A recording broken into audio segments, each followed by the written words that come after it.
This is Bruce Buffer, and this is the moment you've all been waiting for. It's time for the MMA Holes!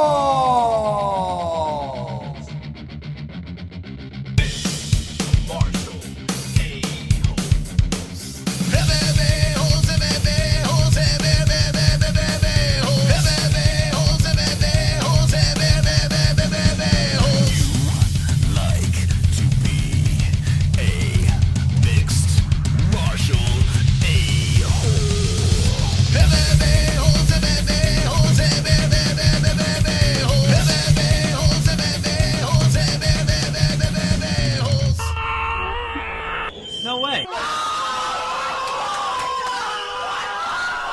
From the Sanosi 3K studios of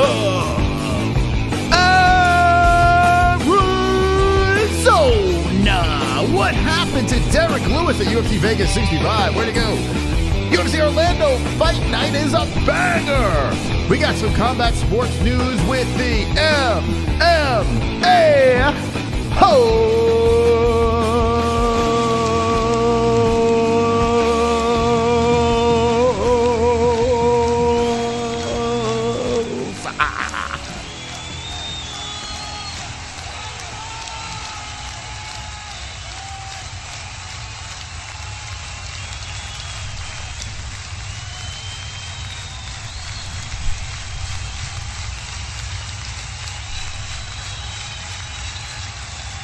Wonderful, wonderful. Happy Monday to everyone. Hope you're wonderful in the chat. It's good to be here. It's good to be live on a Monday early stream. Last week we did the late stream for the pay-per-view, and that's what we're going to do from now on Mondays. Monday shows will be around this time. I don't know, 1 p.m. Eastern time. Usually 2 p.m. Eastern time, but if 1 p.m. works, who knows? I don't know. We'll figure that out. But make sure your notification bell is set, and pay-per-view follow-up streams will be at night. So it'll be morning, afternoon, or at night. So that's how the Monday show is going to go down. It's good to see everyone in the chat. We have a lot to talk about today on the MMA Holes Hour as Derrick Lewis pulled out of the main event. Actually, sick, illness. We're going to get to the bottom of what's going on. Is he dying? I don't know. I have to say, I am happy that he did pull.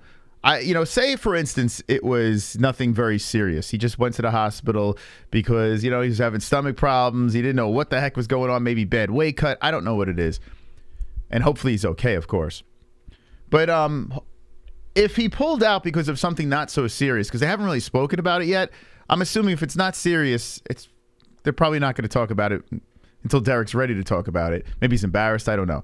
But I'm happy he did pull out because if you think about it, a lot of these guys and gals go into the cage, illness, injury, they perform poorly, and people lose money. I bet on Derrick Lewis. And if he went in there and performed poorly because he had to take a shit, well, I'm glad you pulled out, Derrick. So we're going to find out. As the stream progresses, we're going to dive into the Derrick Lewis situation. We all hope he's okay and wonderful. Also, the fight card that's happening Saturday, Thompson versus Kevin Holland. I looked at that card today, and it's in Orlando, and I was just scrolling through the card, and I was like, whoa, pump the brakes. This thing's absolutely Wonderful. It's a wonderful card. It really is good. It's a very solid fight night from bottom to top, so we're going to be talking about that. We'll recap last Saturday's activities. Maybe we'll go into the Dylan Danis situation. I don't know. We'll see. But we're going to be talking about a bunch of news today on the MMA Holes Hour. So if you could do me a favor, if you could hit that like button, I'd appreciate it. And stay wonderful. Also, I want to shout out to our sponsors, CBDX.com, 20% off promo code MMAHOLES, MyBookie.ag. The promo code is MMAHOLES for 100% match in your first deposit. Sheath Underwear, 20% off, promo code MMAHOLES. Link in the description for that. And Head Rush, link in the description as well, 20% off, promo code MMAHOLES. If you want to watch all the UFC events, we have that link in the description as well. ESPN Plus. Everyone that clicks on it gives us money. Thank you. Thank you. Let's say hello to everyone in the chat. Everyone get cozy, pull up a seat, smash the like button, and who's lurking in our live stream? He probably got food poisoning. Good card this weekend, very good card. We're going to look at this thing. If you haven't seen it yet, you're going to be dazzled and delighted. It's going to be a really good, solid card in front of people, human beings, not in the apex, like with 4 human beings. So that's good. 2 joints. The length is, it's apparently 9 inches. But Chris, I don't think he has disclosed his girth. You know, that's a good question. Like a tuna can. Let's see. 2 joints. So that Top G's Moss will only reveal his girth for a 1K dono. That's true. Everyone that drops the $1,000 donation knows the exact circumference of my cucumber. Super girthy. Slow DK with the Conor and a thumbs up. I saw Conor was in the news once again, going back and forth with Khabib. Conor, Khabib, KHAMZAT Chimaev is in the news. KHAMZAT's in the news a ton.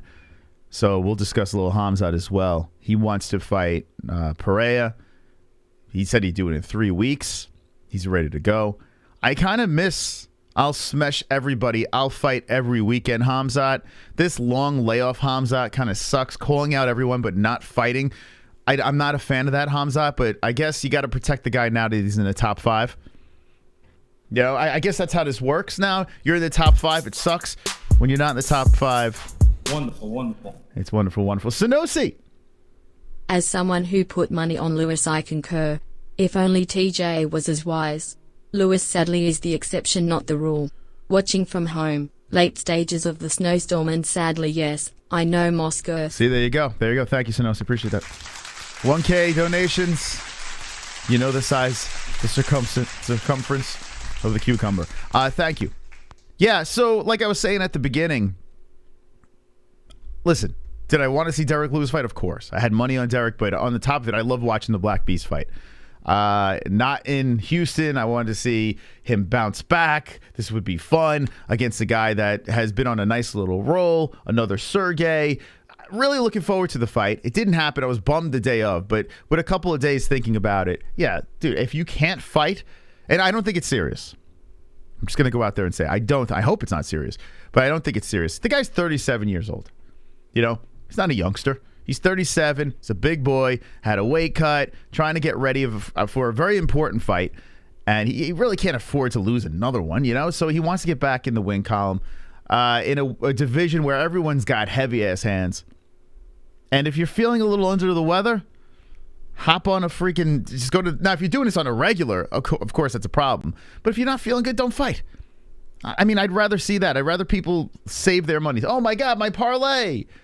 Well, your parlay would have exploded anyway if the guy went in there sick, you know? So I'd rather see him not go in there. No injuries, no illness, you know, or I mean, these guys do go in with injuries, but no serious injuries and no stomach aches.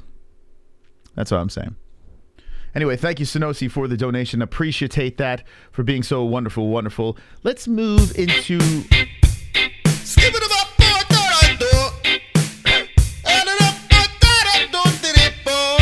That's a hat. Got the merchandise. Limited edition merchandise. Got the merchandise. Limited edition merchandise. Got the merchandise.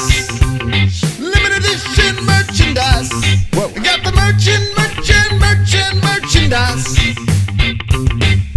Oh, there it is. There it is. The Hearns. The limited edition MMA-Holes hat is on its way. Let's go, Hearn. Let's go. You can only get those hats. Can't really see because it's dark over here. But you can only get those hats on the Streamlabs section. The Jukebox section in the description down below. Thank you very much to the Hearns for being so wonderful, wonderful. Okay. Wonderful. Let's get into the program here. Let's get into the program. First off, we're going to go through the card that happened Saturday. We're going to blast through this quickly. I saw Kennedy. By the way, shout out to Jason Ferguson. Reached out, says, hey, you want Kennedy on the show? He'll reach out to him. So in a couple of weeks, we'll be getting him on. He was supposed to be on ARIEL today, but then had a serious family issue. So listen, Kennedy, I hope everything is going well with your family. They didn't say what it was, but hopefully everything's all right, and prayers and thoughts and whatever goes to the family. But Kennedy had a big step up as Derrick Lewis pulls out of the main event, and Kennedy slips into the spot, fights Cutelaba, and smokes Cutelaba. I got the perfecto and the MyBookie win. Let's go, baby. Let's go. Got it. I tell you what, the Mystical Moss, top-notch predictions as always. But yeah, Kennedy gets a smashing victory over Cutelaba. And listen, I like watching Ian Cutelaba fight. I think the guy is fun, but let's be serious here. When it comes to the top guys, the top 10 fighters, I mean, there's problems along the way. There's really no path to a belt. Does he go in there and just collect checks and just have fun fights? And basically meaningless fights because he's not going anywhere? Or does he switch lanes? I don't know how many fights he has left on his contract, but like I said Saturday night, the guy's not that old. He's only 28 years of age. I wouldn't mind seeing Ian Cutelaba, ride out his contract in the UFC, go to another promotion that fits him better where he can actually really shine and be like the top dog in that promotion and do his thing over there. In the UFC, the ship has sailed. I mean, it's pretty solid to pick against this guy when you're talking about the top guys coming up or the guys sitting at top in the, rankings. It's just becoming a tough watch for this guy. It's frustrating if you're a Hulk fan in Cutelaba. So I want to know in the chat what you think. Maybe I'm being too hard on him. Maybe, yeah, he is still young at 28. Maybe he can pull it back together. But at this stage of the game, I don't know. If you put him in the bare knuckle ring, I would be more entertained there. I got to be honest with you. Or maybe in PFL. My man could go over to PFL and smash these guys and get a milli. What do you guys think in the chat about Cutelaba? I'm going to have multi-millionaires, liquid cash, Bentley, Aston, Rolls Royce, multi-millions of dollars, dancing shirtless on a yacht, a $500 cigar in my mouth surrounded by beautiful women. Wonderful, wonderful.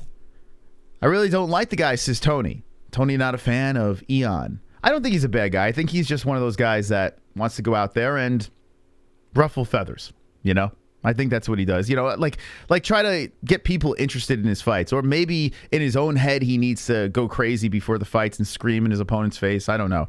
But he stopped doing that, and that didn't work either. He's not even a gatekeeper, says Damn Savage. I know. That's why it bums me that I beat Devin Clark. It bothers me that I beat Devin. But, yeah, I mean, if you really think about it, Ian, he's kind of in limbo. For right now, Duke Chronic is top G, says top G. Oh, top G. There's a lot of top G's. Top G. These days, 28 is almost your prime in the UFC right now, Moss. Not quite. It depends on what weight class you're talking about. Not quite. Guys, I mean, look, Chris Curtis coming in there, breaking into the rankings. Was he 34? You got Glover Teixeira refighting for a belt. He won the belt in his 40s. I mean, it depends. It depends what weight class. I don't think 28 is quite prime, honestly. I think 30 in the UFC. 30, 31 is like when they're rolling right into that prime section. That's what I think, at least. But 28 is a good age, and you do see youngsters coming in. You see that young lady, what the fuck's her name? That just fought. Shit. The one for Molly McCann. Was she like 23? She looks fucking ridiculous. But who knows? I think prime is 30, 32. I think so too. Yeah, I think early 30s is when you're in your prime. Now, as a regular human being, as soon as I hit my 30s, I felt like everything was falling apart on me. But if you're a top tier athlete, I would feel 30s, early 30s is probably where you're peaking. Because mentally and physically line up. Two joints, Duke Chronic is probably busy right now getting slop too. From a supermodel in his Ferrari. Such top G. Your body feels the weight cut so much more after 30. Big fact. That's true, too. That is something to put into the... If guys are using the weight cutting for a massive advantage, then, yeah, 30 is not... 30 is a little bit of a problem. So there is the counterbalance to what we're saying.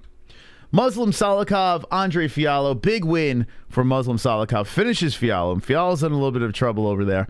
As the guy is a very exciting fighter to watch, but boy, oh boy, he's susceptible to getting finished because of his aggressive style. It's a problem, but Another guy, just fun. Anytime he's locked in for a fight, he signs the contract, I'm in. But this is a massive win for Muslim Salikov. So fantastic win. Now 18-3-0.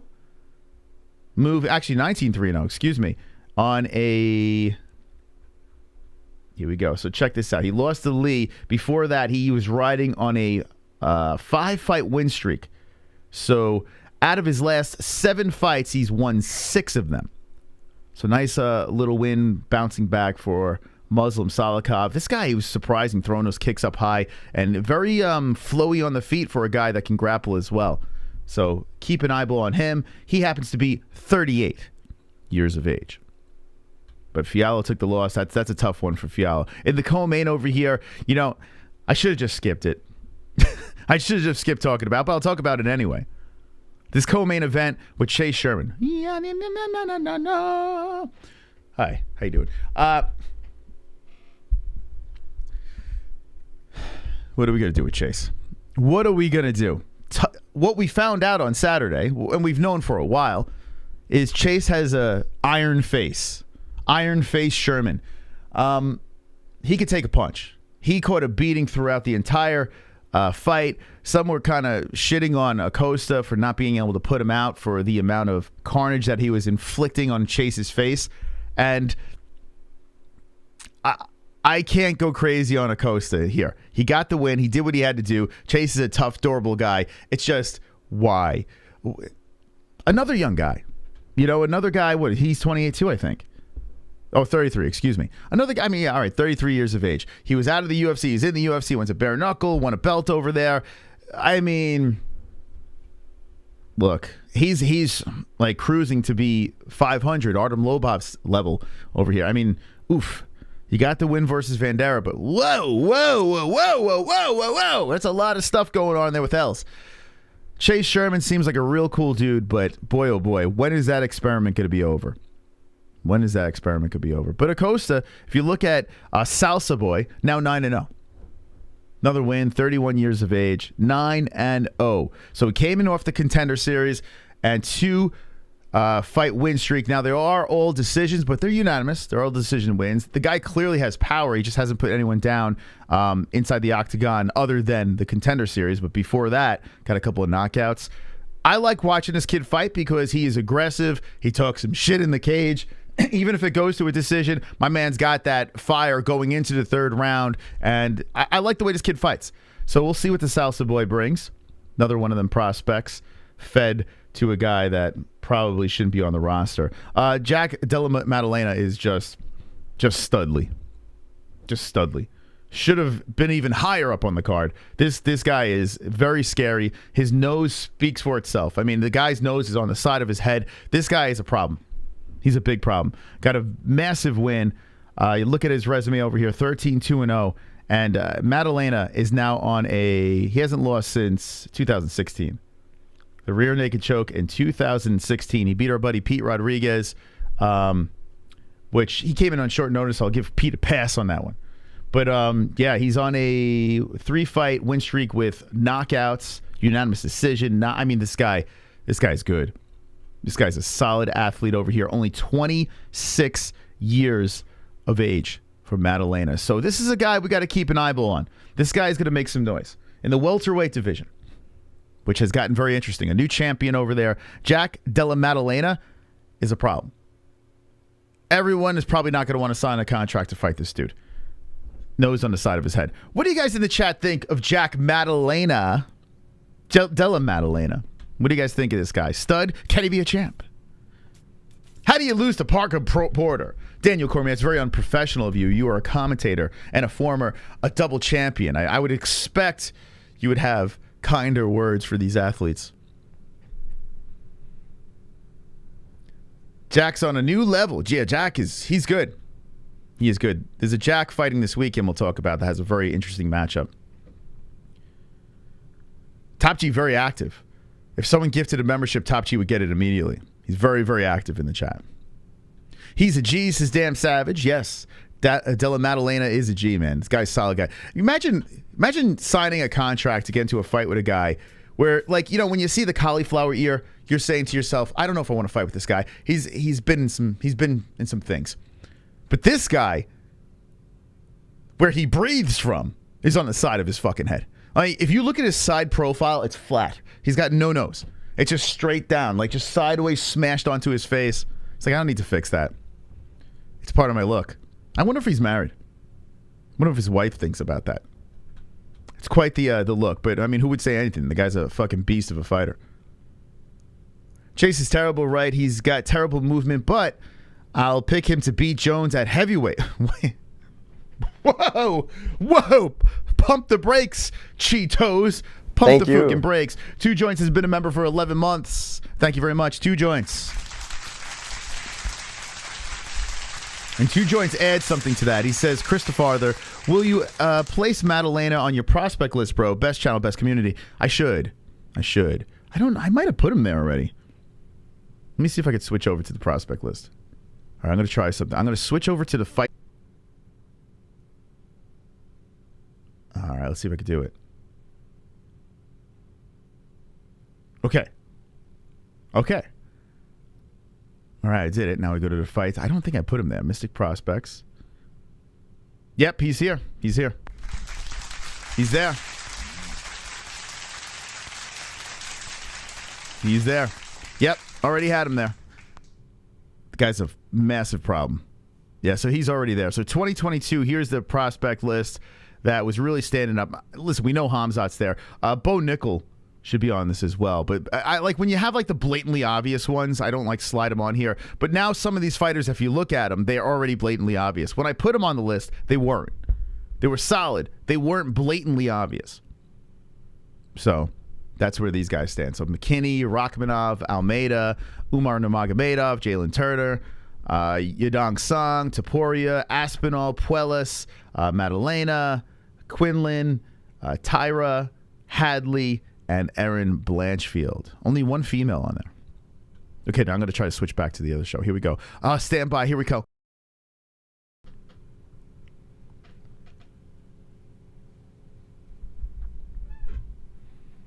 We're back. Let's go, baby. Wonderful. Let's see. Did you finish God of War? No, I played it 4 times. By the way, second channel, not the MMA Holes. If you like video games. Listen, this channel is an MMA channel, not a video game channel, right? It's an MMA channel. So if you like video games, go on over to our second channel called Not the MMA Holes. Now, I thank everyone for stopping by on a Monday stream. This is a stream where usually people watch the replay because people work, right? So if you're here and you're watching live, make sure you hit the like button. If you're watching the replay, let me know in the comment section down below what you think of what we're talking about. Let's move on to a couple of the other fights, and then I do want to look at the card this weekend, which I would say is a banger.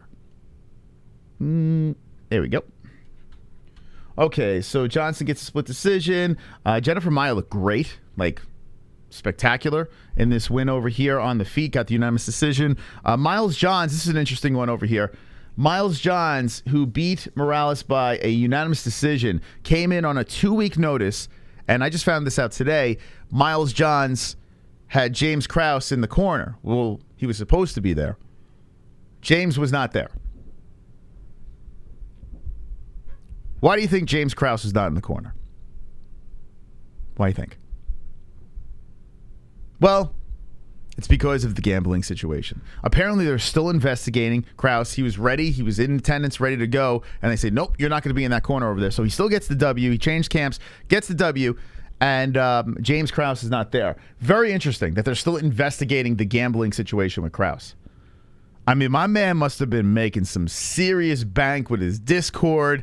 And the question of foul play, like, or just gambling on knowing outcomes, and especially if you're putting bets against the guy that you're cornering, that is some shady stuff, accusations. The man who laid in bed, allegedly, with Laura Sanko. By the way, I can't look at Laura Sanko the same anymore. I saw her interviewed with, I saw her pop up, where was it? I think it was Morning Combat. I wasn't watching. I was just scrolling through, and I saw her there with her glasses. And every time I look at her, all I think is, was James Krause? Was he in there? Was James Krause in there? That's all I can think about. But what do you guys think about this? Will James Krause ever corner again? Was he part of the tomfoolery? Was he part of the gambling situation? What is going on with a guy that has become a fairly decent coach? You got to take Pulis off the. I'm gonna keep him there for now. For now, we'll see. We shall see. ARIEL is such a soy. Not doing a member only chat. He's the reason the Holocaust happened. Yeah, I mean I don't know what's that about.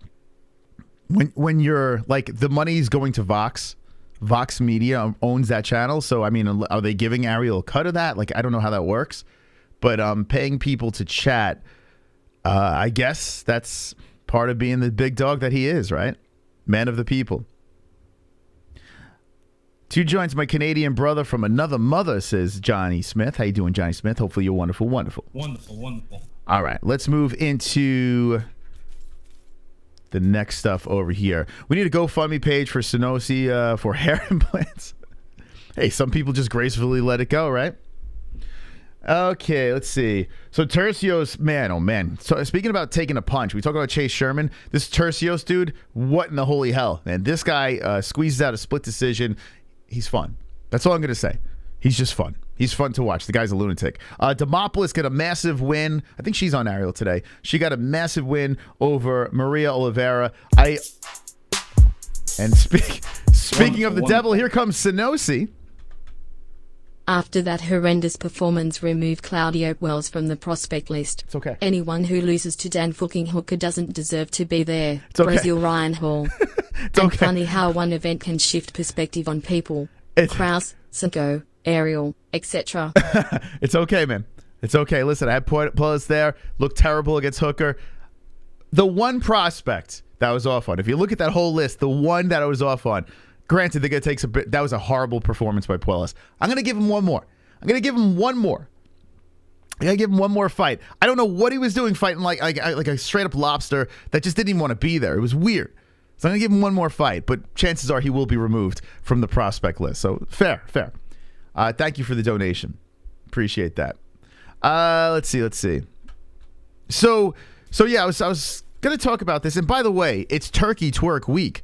I bet you guys didn't know that. According to a B-Man, he reminded us of that. But yes, happy Thanksgiving week. On Wednesday night, we will be having a special phone stream where the JBM will be prepping with the family for the Thanksgiving meal. We'll be talking UFC and all that other jive. Turkey. So make sure you're subscribed to the channel. That's going to be a dysfunctional, probably brain cell dead situation. So if you'd like to jump in on that stuff, make sure you subscribe to the channel. ARIEL said in his opening to his stream, which I got to listen to while I was setting this puppy up, Demopoulos ran into him. He's like, I want to be on the show. And he's like, if you win your next fight, come on. It's like, wow, bro. I was like, what? I was like, what did you just say? If you win, wow, Mr. Big Time. You can only come on if you win? If you're a prospect? I mean, what the fuck? So she's coming on today. So I hope, I didn't listen to the interview. I don't know if she went on yet, but I hope that she goes on ARIEL's show and be like, hey, fuckhead. Like, I understand. Listen, I get it. ARIEL's the big interview guy in the fucking UFC world, right? Like, he's the guy. He's the top dog. His shit don't stink. Blah, blah, blah. He's got a big nose. But if you win, you could, like, what? If you win your next fight? Like, bro, are you kidding me? If they're an interesting story, you fucking have them on. Like, I don't understand. What's the big deal? If you win. Anyway, but she did win.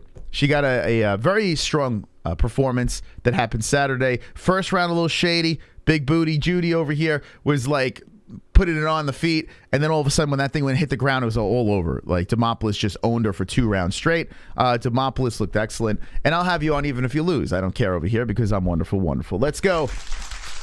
Let's go. Only if you win, you can come on my show.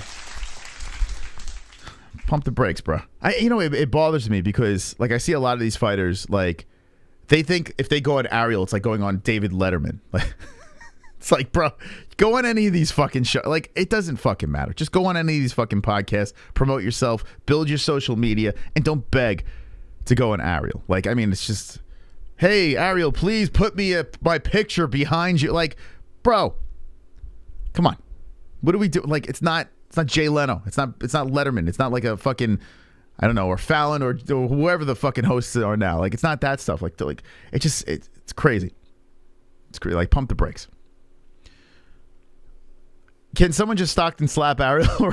I don't know. He's on this like whole, like, I don't know, this heel Wani thing and everything like that, bro. Like we started our shtick from the very beginning, right? From the very beginning, we were nonsense knuckleheads. We were talking shit. That's how we worked over here from the beginning. This guy's like bringing it out now. It's like when an athlete goes out there and all of a sudden they have a gimmick, like, and they start doing a shtick, and you're like, "What? That's not. You were just not that. Like, what happened here?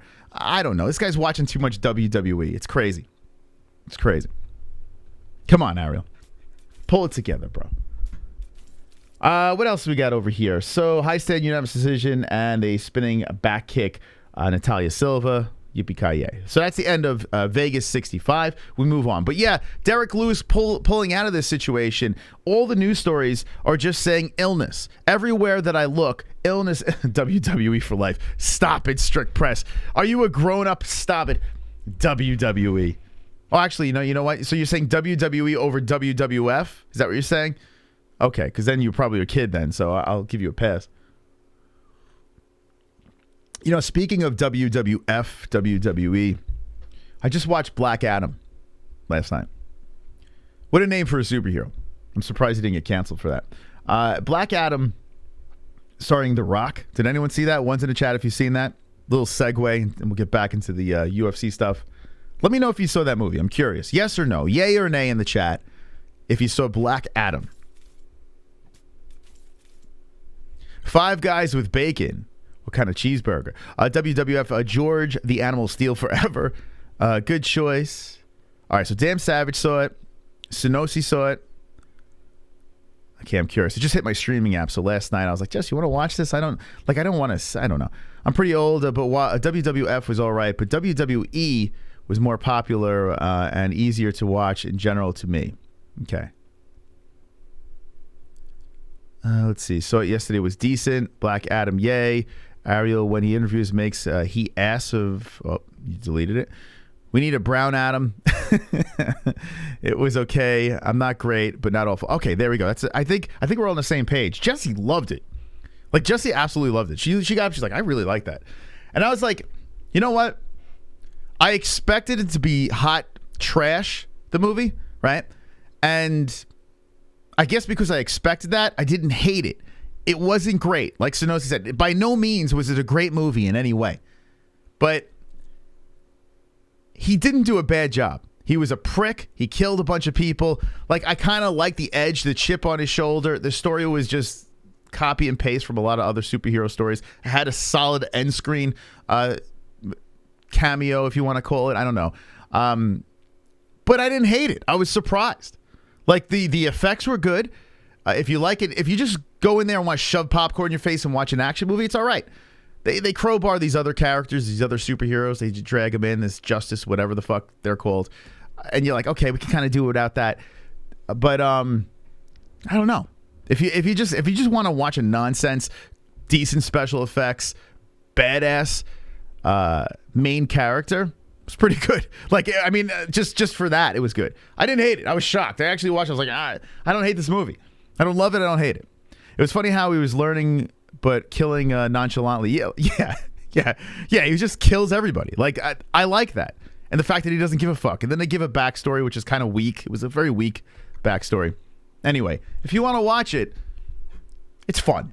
I'll just say that. It's a fun movie. Do not look at it and dissect it. Just watch it for what it is. And I guarantee you'll enjoy it. Okay, there's my Black Adam review that I didn't even think I was going to get into today. But someone jumped in and said WWE, WWF, and I had to go all movie review. When I see Thompson versus Kevin Holland, when I see this, I say to myself, a striker's delight, right? That's what I say when I see it. Is it great? I mean, it should be decent. Both guys are bangers on the feet. I worry about Wonderboy because we've seen Wonderboy play it safe before with his striking, kind of outpointing his opponent. And Kevin Holland is a guy that was very high on for a long period of time. But I've kind of fell off with Kevin. I like him on the mic. I think he's doing a podcast now as well. He is a fun fighter to watch fight, but I liked Kevin a little bit better when he was at middleweight and he was just talking crazy shit. Like when he finished Jacare, and I don't know, like these fights he would get into, even if he lost, it was just funny watching his antics. And the antics are gone. He goes down to welterweight.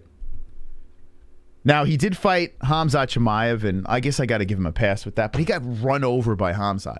And just by seeing that, I shouldn't take much from it, but it just puts a bad taste in my mouth. Because I got to feel anyone with really solid grappling would be a massive problem for Kevin. Even though Kevin got a submission not too long ago, I think if it's a super grapple-heavy opponent, like for instance, like a guy like Gilbert Burns, a guy like Kamaru Usman, a guy like Colby Covington, I think are all massive, massive problems for Kevin. Super duper problems for the guy. And I feel like he's kind of in limbo. Then he was teasing his whole retirement and blah, blah, blah. So he's got to fight against Stephen Thompson. Striker versus striker. It should be something that's good, but I have my reservations. They're very friendly with each other. There's no heat. There's no animosity. I'm a little fearful that this could just go to a decision, back and forth fight, and we kind of get a dud out of this. So when I saw this fight put together, I'm saying, all right, two guys that are probably never going to be a champion. Thompson was close, but at this stage of the game, probably never going to be a champion. How do I get pumped up for this? Scroll through the card. And then when you put the whole card together and you see what's underneath, you're like, okay, this is good. This is good. Not only is this good, there's 15 fights. It's amazing. This fight night is just solid. Like, it's got pay-per-view vibes to it. You got RDA versus Barberena. There's no possible way in hell that fight's going to suck. There's no way. That's your co-main event. Nikolai versus Matt Schnell. Matt Schnell's a fucking beast. So is Nikolai. These guys are fucking solid guys. They're going to go to scrap. Prospects. Let's go. I mean, you're talking possible fight of the night right there. Then you go over here. My goodness. Tai Tuivasa versus Sergey Pavlovich? What? Take my free money. Wait, I'm not paying for this because I have ESPN Plus. I mean, these guys are just guys that want to take your head off. Both of their last wins were against Derrick Lewis. They knocked him out. Tai Tuivasa, you look at his wins over here. Knocked out Lewis. Knocked out Sakai. Knocked out Greg Hardy. Knocked out Hunsucker. You look at Sergey Pavlovich. Knocked out Lewis. Knocked out Abracadabra. Shamil. Knocked out Green. Knocked out Golm. His last loss was 3 years ago against Alistair Uberim, who, by the way, just popped hot of steroids. Shocker. This is on the card? Like this fight you put on a fight night? Now, I think they're doing this because it's in Orlando. It's not in the Apex, so you got to have people in the building. Let's put some substance to this fight night. This just gives me old school vibes here. You know? Not like, hey, let's just put together these Apex cards and just keep the machine going. This says, oh, I'm going to put some effort into this card. I love it. Today was the first day I really just kind of brushed through it. We're not over. Derek Brunson versus Jack Hermanson. What? Now, Brunson, he looked pretty bad in his last performance. Lost to Jared Cannonier. Was debating on retiring. The blonde Brunson gimmick was over and done with.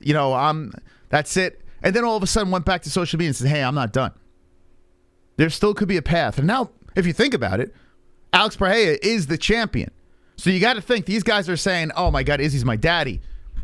Well, hey, I like to wrestle. Maybe I could just take down Pereira and just hump the shit out of him if I get a couple of wins here. He's fighting Jack Hermanson, the Joker. The man who beat Chris Curtis in a very weird fight where he played it very safe and Curtis flipped him off. It was very controversial what Chris did. But still, regardless, Jack Hermanson, a solid guy, a prospect at one time over here has been kind of up and down. Been kind of stuck in the mud. Very good matchup. Very, very good matchup. Love this matchup between Hermansson and Brunson. You got two names and two guys that really need a win. A notable win. Wonderful, wonderful. Sonosi, come on, Sonosi, coming back with it too. How is this fight night PPV quality? To be fair, any of these fights could replace the main event. Under is decent too. I'm curious, which fight would you flip for, Thompson versus Holland? I argue Brunson versus Jack. What would I, instead of Thompson Holland, I would put Ty versus Pavlovich. I mean, take my money. I wouldn't even, like, I would literally put Tai Tuivasa against Sergey Pavlovich. I would blast that right on the top spot. That's what I would do. But let's see. How is this fight night pay-per-view? I mean, if you look at these names over here, you got Eric Anderson versus Kyle Daukaus. That's a banger. Nico Price versus Philip Rowe. That's a banger. Let's see. Now Angela Hill versus Dakota. All right, what are we doing? Then we got Clay Guida versus Scott Holtzman over here. That's going to be a fun one as well. Like, we got these fights up here from 7 on. Like, solid, not only name fighters, but good matchups. Real solid matchups over here. I love it. I fucking love this fight night.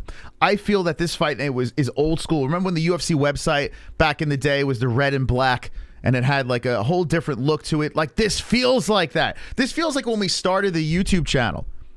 And maybe because Wonderboy is at top, maybe it's given us that vibe over here. And when we started the channel, Wonderboy was one of the first guys we connected with, and I did his photo shoot and all that stuff. But Stephen Thompson being at the top of this thing, maybe that's what it is. Maybe that's why I'm getting that vibe. But when you look through this thing, you got a bunch of named fighters over here. You got solid matchups. You got Finish City reaching or possibilities on this card. 15. Miss the old UFC days, says the Immortal Sonosi. Yeah, so the old days were good. They were good. But you do remember there were some real dud fights. There were, even in the old days, we've had some real dud fight nights. I still like it better now. I think right now the UFC is way better because we're getting it literally every weekend. Once in a blue moon, we'll take a week or two off. But we're constantly getting it.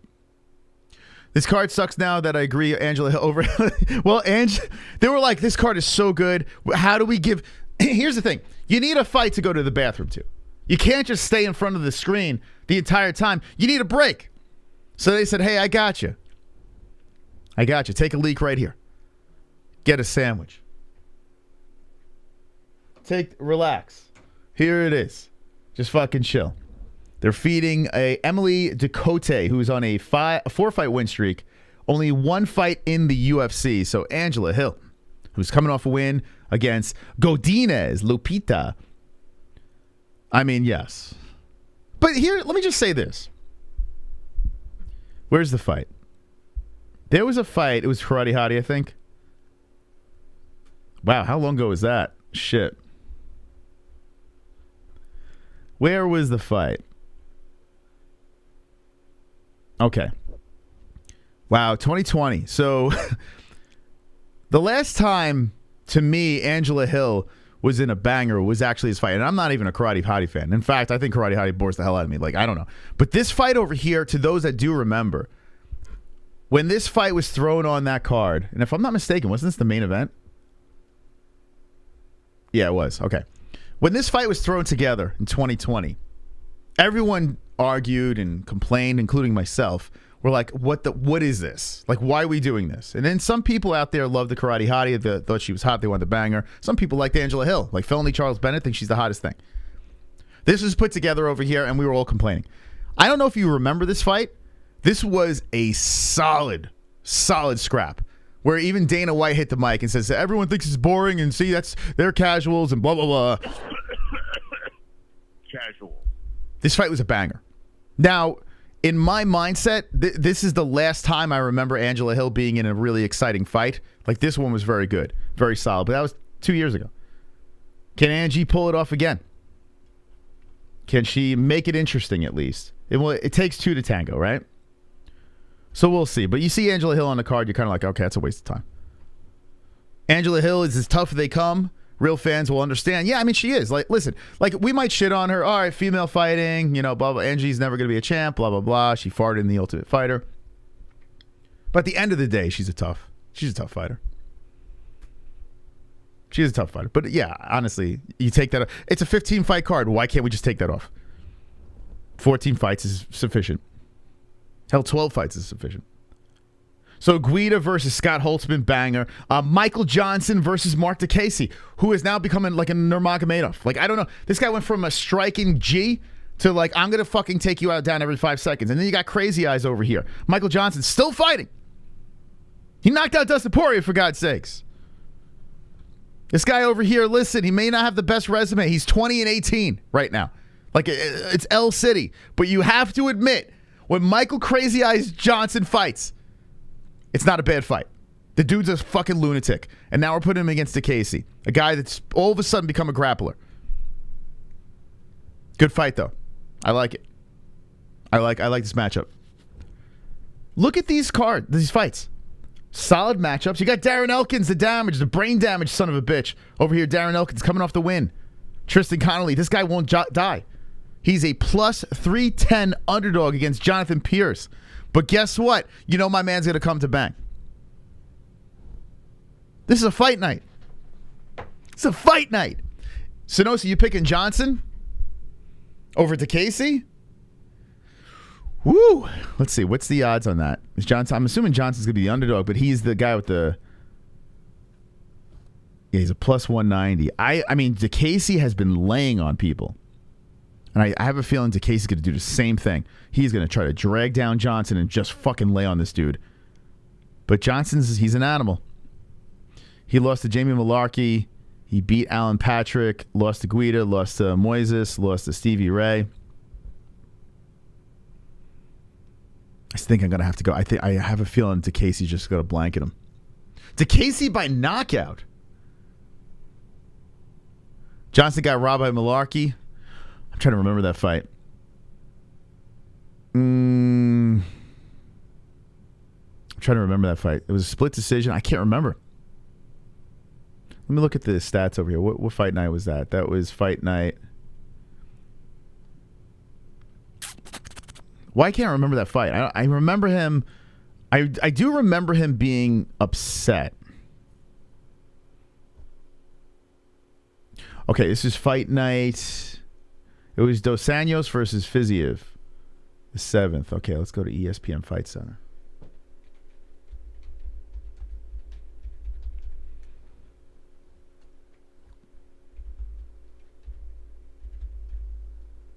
Yeah, I remember him being upset. You're going to get it. You're going to get knocked out. This is the ultimate. DeCasey by submission. I mean, the dude's grappling has gotten really good. So ESPN Fight Center, this is how we pull our stuff when we're doing our fight buddies. Which fight night? It was RDA versus... Hold on a second here. It was RDA versus Fiziev.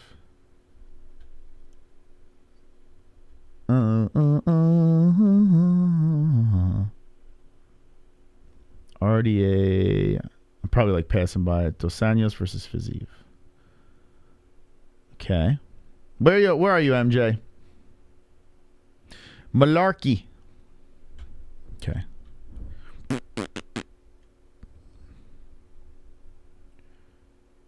Oh, the Malarkey.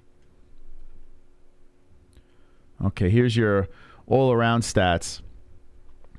So if you're looking at your all-around stats over here, you do have more strikes landing for Malarkey, but this doesn't really tell it all, right? You kind of want to go by rounds and everything like that. But if you look at overall, it's showing that Malarkey pretty much got everything advantage. A little extra control time for a lot of leg strikes coming in, 21, head strikes 54 to 42, 96. So, I mean, he could have loaded up in one round. I don't remember. I don't actually remember that fight, but according to these stats over here, not a crazy, unless, like I said, unless he had like one super solid round. Doesn't look terrible, but I can't remember. All right. Can't go crazy over that. So if you're just jumping in, we're rolling through this weekend's card. Now, it's happening at their normal time. You know, we're back to normal UFC fight night time over here. You see this thing is starting. By the way, the next fight, December 10th, we roll right into the next pay-per-view. to the people that say they miss the old UFC, I'm telling you, man, I think it's been really good this year. I think last year and the year before, like two of the most solid years we've ever had. The coronavirus era of the UFC has been nonstop, banger after banger. But, you know, we've had some duds here and there this year. It seemed like with the infusion of more contender series fighters coming in and cheap labor, we've seen a little bit more watered down situations. And maybe because they are pumping out so many cards a year, eventually it's catching up to them a little bit. But still, this year has been fairly solid. Think about it. We're Conorless. Like these other years, we've had those like superstar fights thrown in there. We're like, oh my God, everyone's watching. We're Conorless. We're Habibless. You know? So I think for what they're doing and trying to bring up these other stars and make it interesting, I think it's been solid. But the Thompson card, Thompson Holland, starts at 5 p.m. Mountain time, so 7 on the East Coast. COVID era of UFC hasn't been bad, no. Especially when it first landed, we thought everything was done, and the UFC just it put out some of the best fights ever during COVID, like craziness, so crazy, and that's without crowds, right? Could you imagine? Now maybe I think people were just so wanting to get out of the house. Like these fighters are like, I'm just happy I'm doing something. So maybe that was an extra edge. Now it's a little different because COVID's not what it was. So when you have these Apex fights, you're not getting that same hungry, crazy, like nutty shit going down when these guys were fighting in front of no people and they had nothing else to do. You gotta say UFC 1 to 100 was so exciting, new and exciting. It was, but if you think about it now, like the amount of content we get from the UFC now as opposed to then. Like we get so much and it's so spread out, yet still interesting. So the fact that they can do that's wild. Now I'll ask you, I've asked this before. Would you rather that way again, like basically leading up to massive pay-per-view events, less fight nights, but just jam-packed cards each and every time? Or would you like it more spread out? What would you like? What would you like better? Me personally, I like it spread out. You know, I like when they spread their legs for me. You know, 100 people watching, hit the fucking like button. How dare you? How do we only have 43 likes with 100 people watching? Hit the fucking like button. Smash it up over here if you haven't done so. And if you have, thank you for being wonderful, wonderful. Wonderful. We are diving into this card, UFC Orlando. That is happening this Saturday.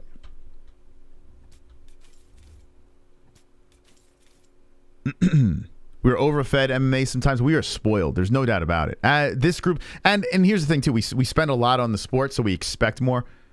That's another thing. We do expect, and rightfully so. All the money we're dumping into consuming it. I want fights every night and twice on Sundays. Some people would like that, right? Some people would like that. Spread out is much better. So Jordan likes to spread out. Likes to wait. It's more like, you know, waiting for your next episode of your favorite show to air. You know, the anticipation, the lead up. And getting a more quality product. Why is Dos Anjos co-main? Dos Anjos is just going to piece up Barberena for 3 rounds. So you're saying it's a lock. Wow. Adam Stewart is saying a lock for RDA.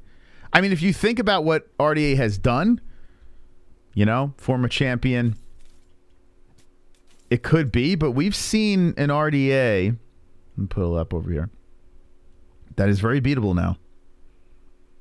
He's very beatable. He's won 2 fights out of his last 5. So his losses, Fiziev, which is, you know, solid, Michael Chiesa, and Leon Edwards, champion. So that's not too bad. Let's see, Paul Felder he beat, and Moicano. Now, Moicano, you got to give Moicano a pass for that because he came in on short notice, like literally off the couch, and put on a fucking like crazy, you know, just violent performance, even though RDA clearly won that fight. And Moicano's looked very good. He didn't have a camp, and it's a whole different situation. But, I mean, if you think about it, RDA is he's definitely on the decline. He's almost 40. He's 38 years of age. You see Barberena on a multi-fight win streak. He beat Robbie. Listen, Robbie hasn't looked the best, but he beat Nick Diaz, right? Matt Brown, Matt Brown is not going anywhere. He's still, you know, he's still a little bit of a problem. Darian Weeks, and he lost to Jason Witt. Before that, Anthony Ivy. It's interesting. Do we think that this is a complete lock for RDA? He's a minus 340 favorite. Or are we sleeping? We sleeping on Barberena? Right now, early prediction, yeah. I mean, I would have to lean towards RDA, but I don't think it's a lock. Barberena is 6 foot, RDA 5'8", 70-inch reach to 72 in Barberena. So Barberena's got youth, size, and length. But RDA has got that experience. Championship caliber experience. It's a good fight. I think it's a good co-main. You don't like that as a would you rather Tuivasa versus Pavlovich? I'd be fine with that. Like, I would like, if I was arranging this card, I would do Tuivasa versus Pavlovich as your main event. I just think it's just fire. You know, like, just put it up there. It's going to be a banger. I don't give a fuck, like, what... I mean, there is some stuff at stake. You know, it's heavyweights, and with one win swings the whole momentum of their trajectory, so I love it. That has to be a main event for me.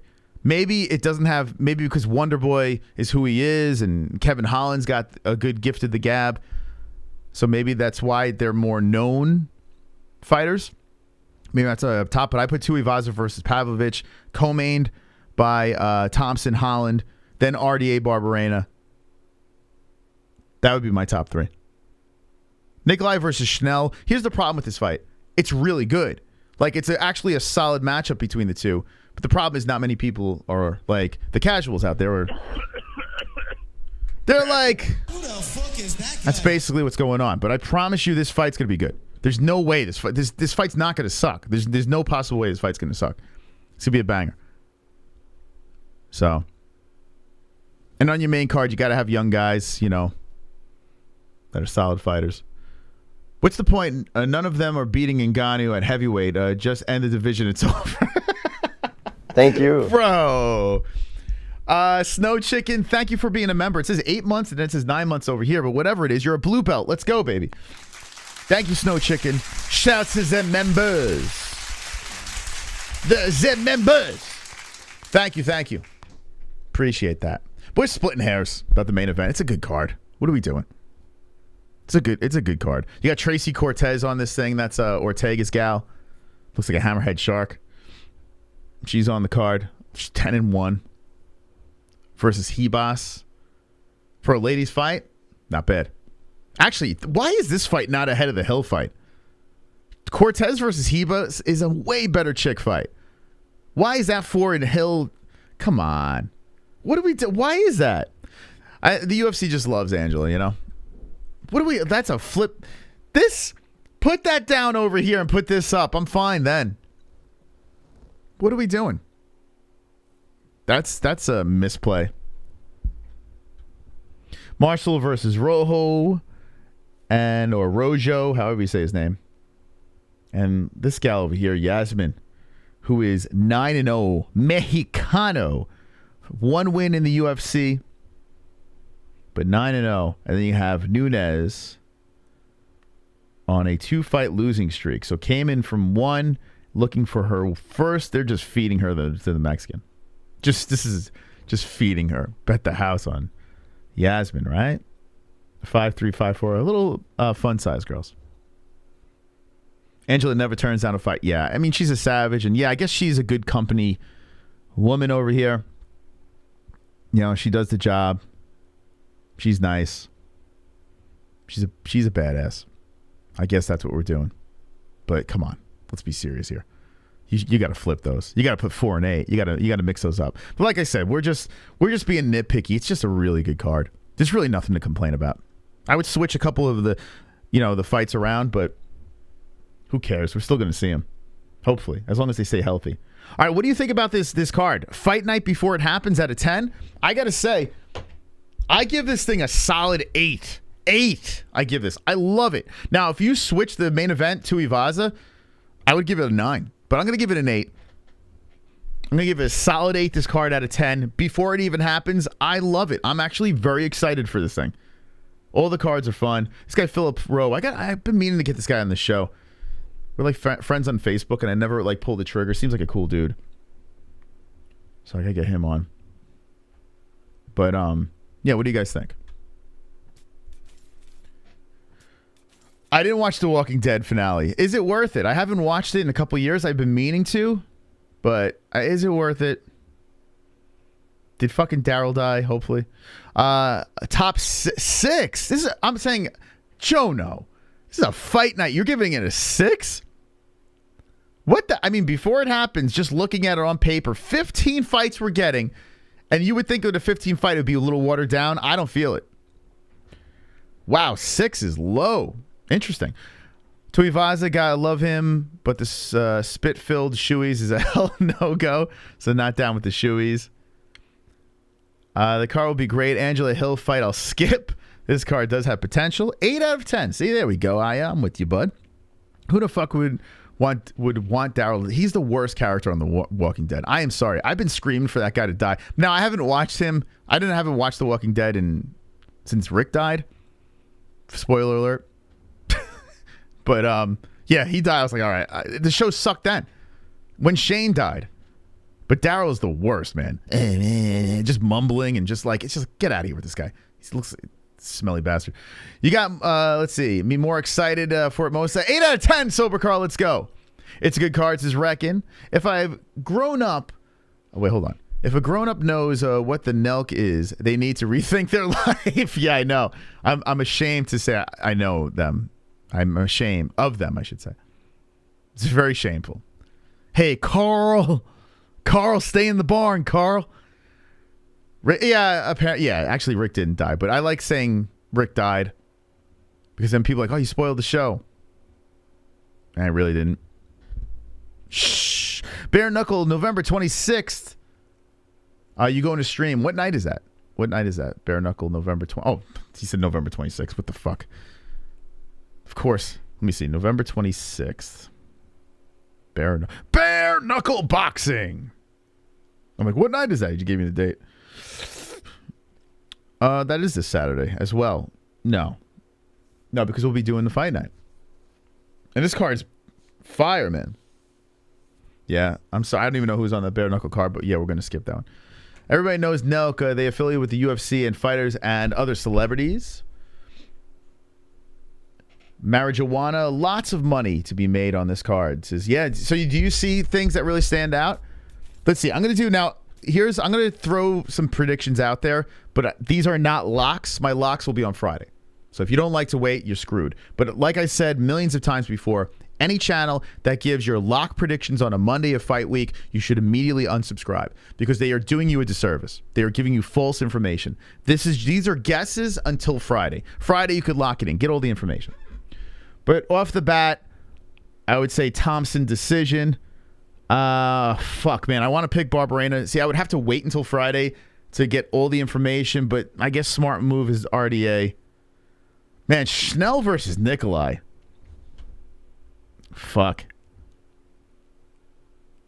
Like, I want to pick Schnell, but I would have to go Nikolai. Let's see. Tuivasa versus Pavlovich. I mean, just take my money. Like, I don't know. You know what? I would say Bam Bam. I would go with the underdog on this one. I would love to see Pavlovich win because he's a big, scary Russian. But I think Bam Bam can get it done. So I would go underdog on that.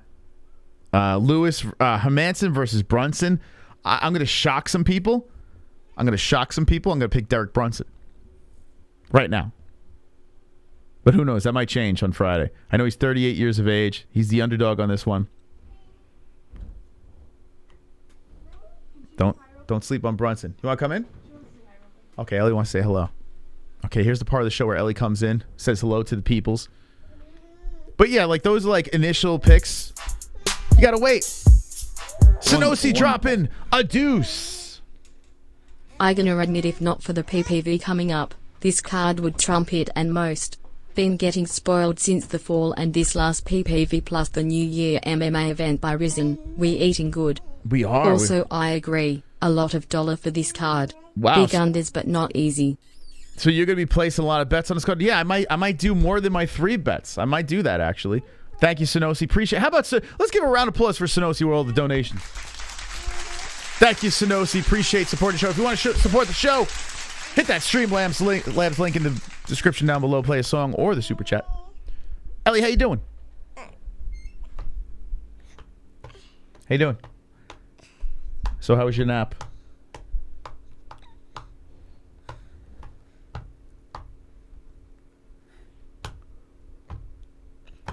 Hold on a second.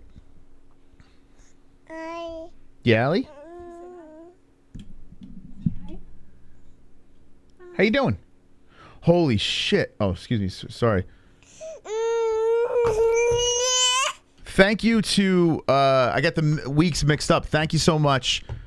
It is, you're right. You're right. It is December 3rd. You're correct. So this card is next week. So we'll be talking about some more next week too. But my goodness, I thought it was this weekend. I got it wrong. Apologies for that. It is next weekend. So bare knuckle this weekend. We'll see. Hi, Ellie. Why didn't you tell me the card was next weekend? I didn't know. I got the dates mixed up. Should we do bare knuckle? Yeah, we should. Okay. All right. If you want to watch bare knuckle, then we might have to do that. I don't think there's anything else to do. Yeah. Maybe we'll have a bare knuckle barbecue. You want to do a bare knuckle barbecue?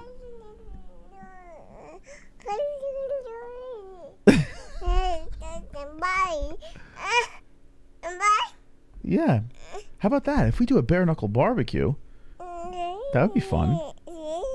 Or maybe we want to do it in studio. Who wins, Kevin Holland or Wonder Boy? Holland? Is that what you said? Yeah? Oh wow, she said yeah. She said Kevin Holland. Yeah, I thought it was this weekend. I apologize, guys. Well, listen, we'll talk about it more. We'll talk about it more next week too. So now we have super early predictions. So Ellie picks Kevin Holland. All right, hold on. Who else do you pick? Okay, do you pick RDA or Barbarena? RDA or Barbarena? RDA or Barbarena?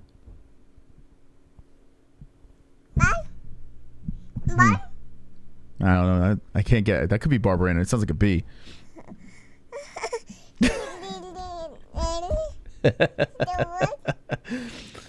So anything else you want to add to the show? Yeah? What else you want to add? We got Dylan Dennis getting into a fight. Khamzat Chimaev. Huh?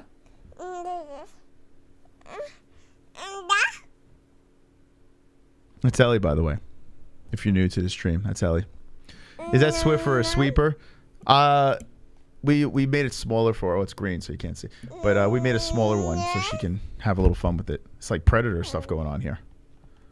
That's cool.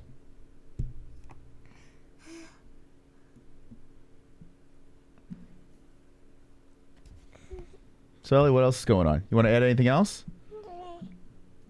Yeah? No? You think Derrick Lewis is okay?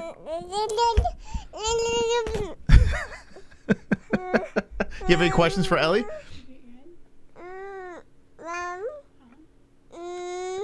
Ellie, do you think that Khabib should come back and fight Conor? What do you think?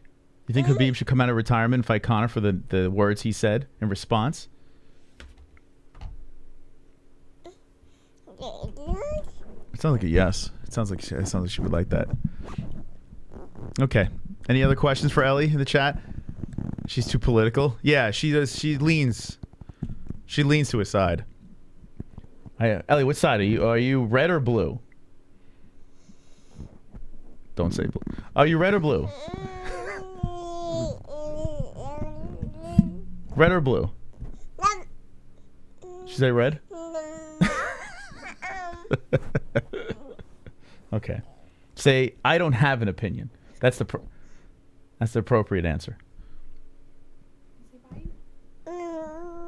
Okay, you want to say goodbye to everybody?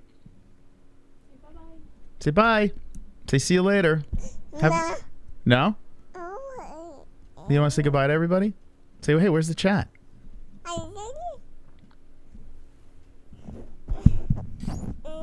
That's all you got to add?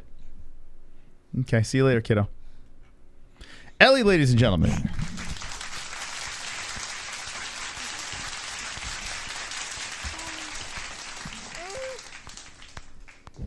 High five. Nope, you climbing? Want to get up? Oh, you going down? Okay, see you later. Okay. Peace out. It's Ellie's copy. Oh, you want one more thing to say? Okay, what else?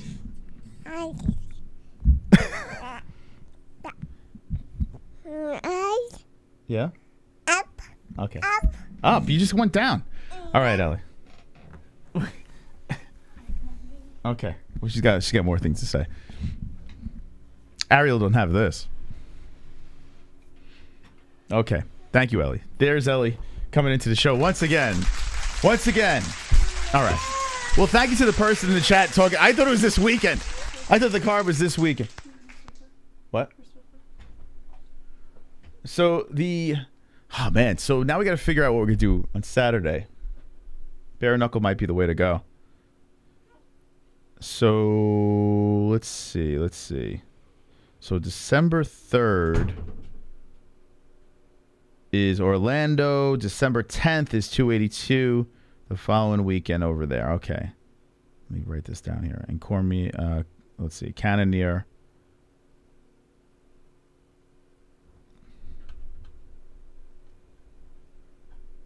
I want to make sure I got everything right on my calendar here.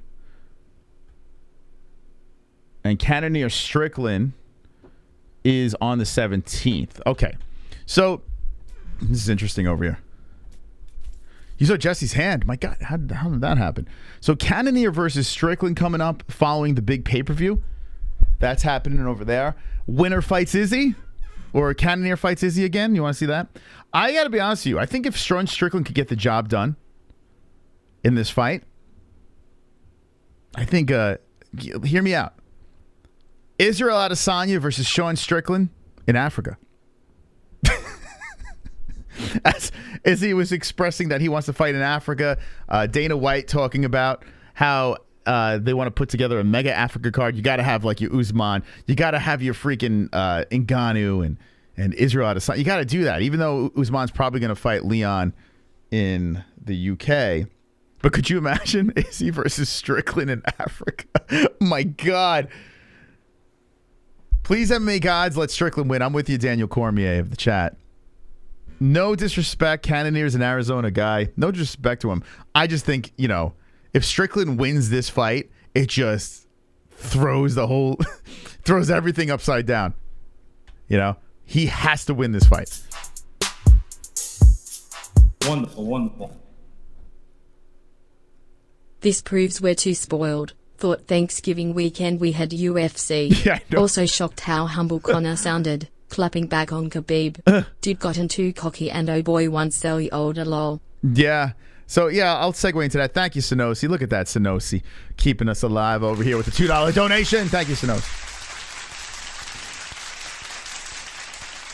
So, what is this over here? I'm just in our Discord. Hold on a second here. Rob's reaction to Izzy getting knocked out. Oh, I did see that. Let's see. Oh, here we go. Hold on a second. So hold on a second. So Laura Sanko finally opened up about the accusation with Krause. Where's her response? Megan isn't talking about the level of training she got under James Krause. There's Jeff Molina's response. Like, if you didn't know about that, I want to hear Sanko's response, though. Wait, so what did Sanko say? Did this clickbait me? Okay, hold on a second. Where are you? Jeff Molina, James Krause. Former UFC contender Megan Anderson makes a scathing affair accusations. No, wait. This is not what I wanted. This is fucking... it's old news, man. Boo. I thought Laura sang... So she never opened her mouth back up and responded to that. That's interesting. All right, here we go. Let's go over to this Conor thing. So Damn Savage dropped this in the chat. Nice job, Damn Savage. Check this out. Yeah, so Laura Sanko didn't respond, so clearly she banged. She clearly heard James Krause had a little thing. Monsterette, I can't look at Laura Sanko the same anymore because I wonder if she cheated on her husband. Yeah, I mean, listen, I don't want to say she did or she didn't, but it does feel awkwardly. It feels very awkward. I'm having a feeling she did. And listen, everyone fucks up. I fucked up a million times. So I'm not saying, hey, she's a whore. I'm not saying that. But it's just weird looking at her now because like, oh my God, bro. Babe, what'd you do? Calling her bro. So Khabib was on this. Okay, I'm going to say something here that's probably going to piss off people. Listen, I'm team neckbeard. I'm always team neckbeard. These days, I'm the voice of the Muslim people. I've been saying this for a couple weeks now. I've been going, hard on Islam is the GOAT and, all this stuff. And we saw in Bellator, another Nurmagomedov gets the job done. With that being said, this cocky run by Khabib, he has a right to be cocky. Every right. I mean, he smashed Conor, said what he was going to do. He won the belt, stayed undefeated, retired undefeated. Great job. Went to the Hall of Fame. Fantastic stuff. Becomes an amazing coach and has a stable of neckbeards that are just dominating all over the place. But he's running around incredibly cocky. And also, I feel like he's at the stage where he does not have to bring up Conor anymore. Like, he doesn't need to do that. He doesn't have to take shots. It's kind of like ARIEL Helwani and Brendan Schaub. Like, ARIEL does not have to even bring up Brendan anymore. Unless you're looking for attention, like ARIEL does not have to make the PF Chang jokes. But because he knows the Reddit is so fired up about just canceling Brendan, ARIEL is he's going with the herd, right? And he's just going in that direction just to get the attention. That's not really even necessary. He won. ARIEL won. So he doesn't have to do that. Khabib won. He doesn't have to dive down the Conor road. If Conor says something, he has the easiest responses in the world and could destroy Conor. My problem with Khabib right now is he keeps on bringing Conor up. Like, even when Conor's not involved, he brings him up. He's taking shots. So if you're going to take shots and you're going to wake up the sleeping bear that is Conor McGregor and his new steroid look, then back it up and go back into the cage and fight him again. Fuck him up again. Instead, what's happening here is Khabib was being interviewed. I don't even know where this interview was, and I listened to a little bit of it over here. And here's the quote. I hear a long time ago when one guy was talking about we're here to take over, but we're here to take over. We here to take over is what Khabib says. And he's right. Like him and his boys have been dominating all the organizations. Like, they are definitely here to take over. But why reference McGregor? Like, why bring him up? You already smashed him into the ground multiple times. You've already went back and forth with this guy. It's old news. So why are you shitting on Conor? And we're not here to take part. We're here to take over. It doesn't make sense. You won. You're all about respect and this and that. But it just feels like you just keep rubbing it into that direction. So do you want the smoke again? Is that what you're looking for? Or maybe you're trying to bait Conor out of retirement so he could fight Islam? Maybe that's what he's doing. Very possible. Maybe he's trying to drag Conor out and fight Islam at some point down the road so he can humiliate him again, maybe. But here's the thing, what I've noticed in life. Too much arrogance, too much cockiness, no matter what, it always comes back and bites you in the ass. And it's the reason why Khabib retired. It's the reason why he retired. He retired because he knew, he was smart enough to know, hey, enough's enough, because eventually I'm going to make the wrong move with the wrong fight and I'm going to lose. It's going to happen. Everyone loses at some point. So Khabib got out at the right time. Bringing this up provoked a response from Conor. Now, I could have clickbaited like hell with this stream and threw this on the thumbnail, blah, blah, blah, but I didn't do it because I'd rather talk to the people. I'd rather just talk to the people, a casual conversation about this. So here it comes up halfway through our stream, and Conor responds to this. This is what he says. I fight on. Your father's plan is never completed because you quit and ran, brother. God bless. I'm still here if you want to go again, but your fear of defeat means you've already lost. Run from it all. You want. We all lose in the end. Death takes us all. I fear nothing but God. So that is Conor's response. Now, whether you're a Conor lover, hater, whatever it is, you got to admit that's a pretty solid response to Khabib. Basically saying, yeah, run your mouth all you want. If you want to come back, we can do it again. But he doesn't fear. And it is true if you think about it. Conor went up a weight class. He was fighting at 145. He was being a weight bully, quote unquote, at 145, dominating over there, took the belt, snatched it from one of the greatest of all time in Jose Aldo in 13 seconds, and then went up, snatched the belt from Eddie Alvarez. Khabib Nurmagomedov stayed in his lane, used the weight, and was very wise about it. Khabib pulled out of many fights. He's had situations where it became a problem. When asked if he would go up, never wanted that smoke. So, say what you will, Khabib is the GOAT of 155, no doubt about it.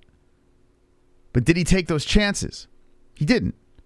So to criticize Conor, he took a chance. He took a chance, went up. He even took a chance in fighting the GOAT and Khabib. He took those chances. And yeah, it didn't pay off for him, but he at least took those chances.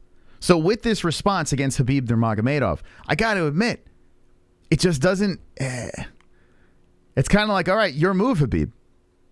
Like I said before, I don't understand why Khabib keeps on going down this well. The only thing I could think of is he's trying to drag Conor out of retirement, not for him, but for his students to beat up, to get that bag of money, to capitalize off of McGregor's name. And then if that is the case, if that is the plan, it's fair. I'm curious, what do you think of the chat from the back and forth between Conor and Khabib? You gotta be... As you get him in, Chrome! Spank away. Ariel Helwani!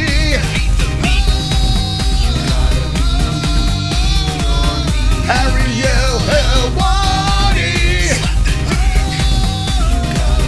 Beat it up in the chat!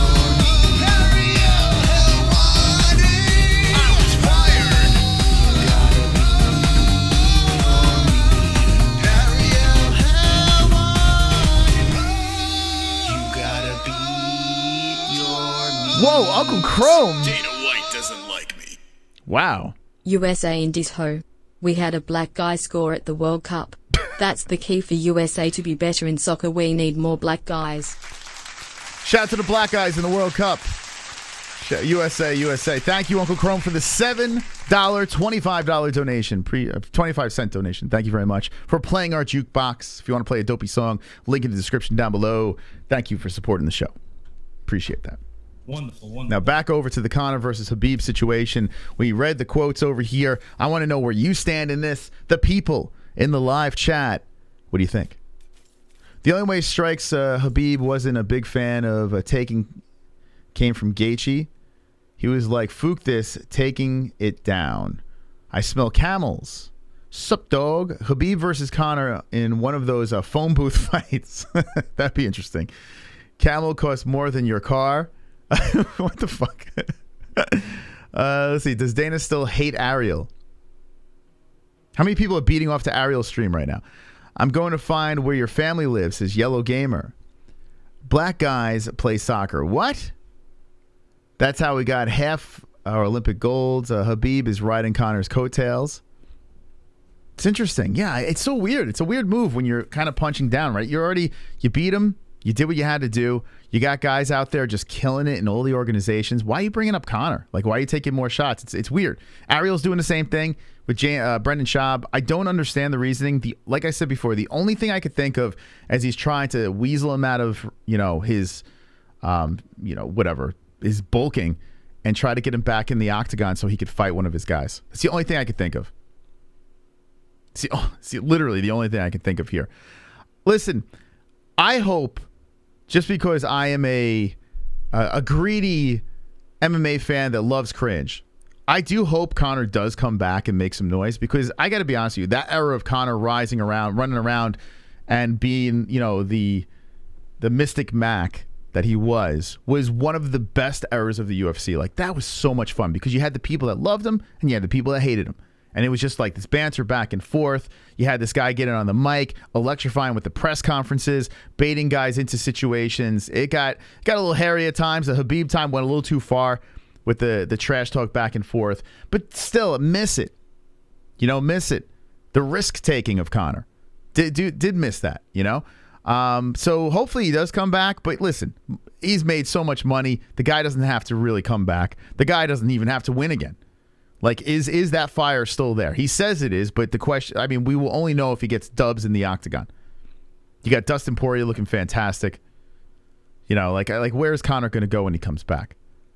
So we will see as it all plays out. But what do you guys think? Some people just can't stand the guy, and I get it, man. Like, Conor's made some mistakes. He's run around, running his mouth in situations and hasn't been able to back it up late like the old days. And when it comes to Khabib, no matter what he says, he backs it up. So final thoughts on this, and we'll move on.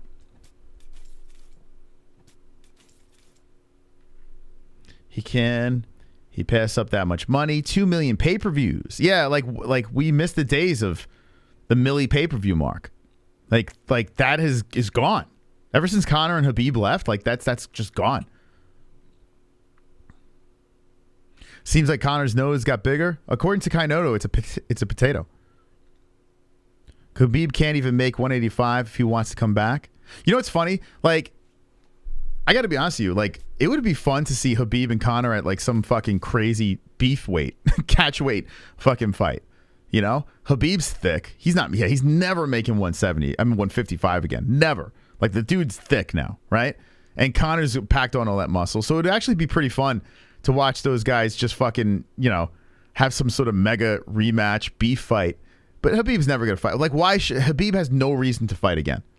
He really has zero reason other than money, unless he wants to make a big bag of money. How's the Eagle FC go? Yeah, Ed, that's the one thing that Khabib has touched that hasn't really done well, right? Like, what the fuck happened to Eagle FC? Like, what happened to that, disgrace of a... Here, Eagle FC.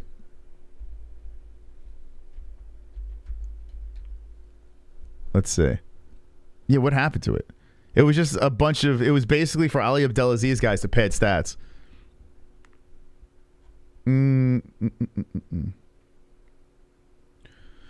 You gotta beat your meat. Eagle FC events. The production was all right for it. No ring girls. Ridiculous matchups. Sober Carl forgot about it. So the last event, let's see, was Selection 5 cut. What the fuck? Oh, this is soccer. Is this soccer or fighting? Yeah, don't they have the same name as soccer too?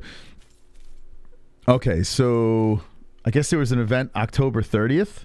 Eagle FC Cup on Minin.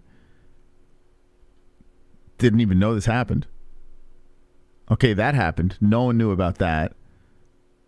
Let's see. Eagle FC 50. Anyone know this happened? Damn, man. They got one coming up December 2nd. So they're still going. Just no one's talking about it, I guess. So Eagle FC Selection 6 is next. God, these two fights, no one knows what the hell's going on. Yeah, I don't know. I don't know what they're doing. I have no idea. No clue what they're doing, Eagle FC. I can't imagine it's doing well, though. Don't even remember that shit. Eagle FC ain't in the American market. No. Well, they're trying to. They tried it. Second time watching, but you guys had me at Make Your Chode Skeet. Thank you, Kenneth. Yeah. We have... What was it? That's JBM's line, right? I remember when we made that song and I fed the line to JBM and she was like, I'm not reading this. She's like, I'm not doing this. So shout out to Jesse for being a trooper and delivering the line like a savage. Watching MMA makes my knees so weak. Okay. All right. Here we go. Let's see what else we got over here. Let's talk about other stuff. So we spoke about a bunch, but there are other news stories that I do want to touch before we get out of here. If there's anything that you want to talk about in the chat, always feel free to let me know. Appreciate you guys watching live on a Monday early stream, and thank you guys for the donations and likes. Appreciate that. Okay. Let's see. Let's scroll through here. So, yeah, Overeem, steroids. Shocker. So he did that kickboxing event, and I'm glad I didn't watch that. It was a mess. Let's see. How about this? Michael Chandler saying that he wants to fight Jorge Masvidal next for the BMF belt. Now, I got to be honest with you. I don't hate that fight. Like, I kind of like it. I like what Chandler's doing. So Chandler's basically like, hey, let's party. Let's have some fun. I don't know when Conor's coming back. I'm not going to sit around and wait for that. You know, I'm getting older. You know, my body, my head, everything can't go through these fights, you know, these wars that I'm putting on each and every fight card. So let me make sure I make a lot of money if I'm going to bash my head in. Conor ship has sailed. We don't know when that guy's coming back, if he's coming back. But Jorge Masvidal is a guy that's technically still in the mix. So he calls out Masvidal for a BMF fight. I don't think anyone could buy into Masvidal as a BMF anymore. I think that whole gimmick, that novelty of the BMF belt is gone. I feel like a lot of the Jorge Masvidal fans went jumping off the flaming ship. And you probably still have a select few, but I don't know where you guys are. Is there any... Let me know in the chat, and I won't shame you. I'll be as nice as possible. But is there anyone like a hardcore Street Jesus Jorge Masvidal fan? 3-piece and a 2-piece and a soda. How many pieces did he have with the soda? Is there anyone in the chat that's still a Masvidal fan? Let me know. And if so, or if not, let me know about the Chandler fight. Would you like to see that? Would that be something interesting to you? Because when you're looking at the 155-pound division now, we've kind of done it, right? Michael Chandler has pretty much done what he had to do. He's trying to get to that belt, but it's not working out. He's losing fights now. So he's got to get the money fights, right? Lou Dog, no problem. How you doing, bud? I like it too. Not for that shitty fake belt, though. Chandler should run him over. They should make a BMF belt for one division once a year. Make a BMF belt. Do you want to see that? So a BMF belt for one division once a year. So one division get, I guess, the baddest fighters of that. It's so weird because the baddest fighters are really fighting for the belt, right? The real belt. So the BMF belt was probably one of the dumbest novelty things I've ever seen. I never was on board with the BMF. I didn't hate DIAZ versus Masvidal, but they were trying to say, okay, how do we make this a pay-per-view?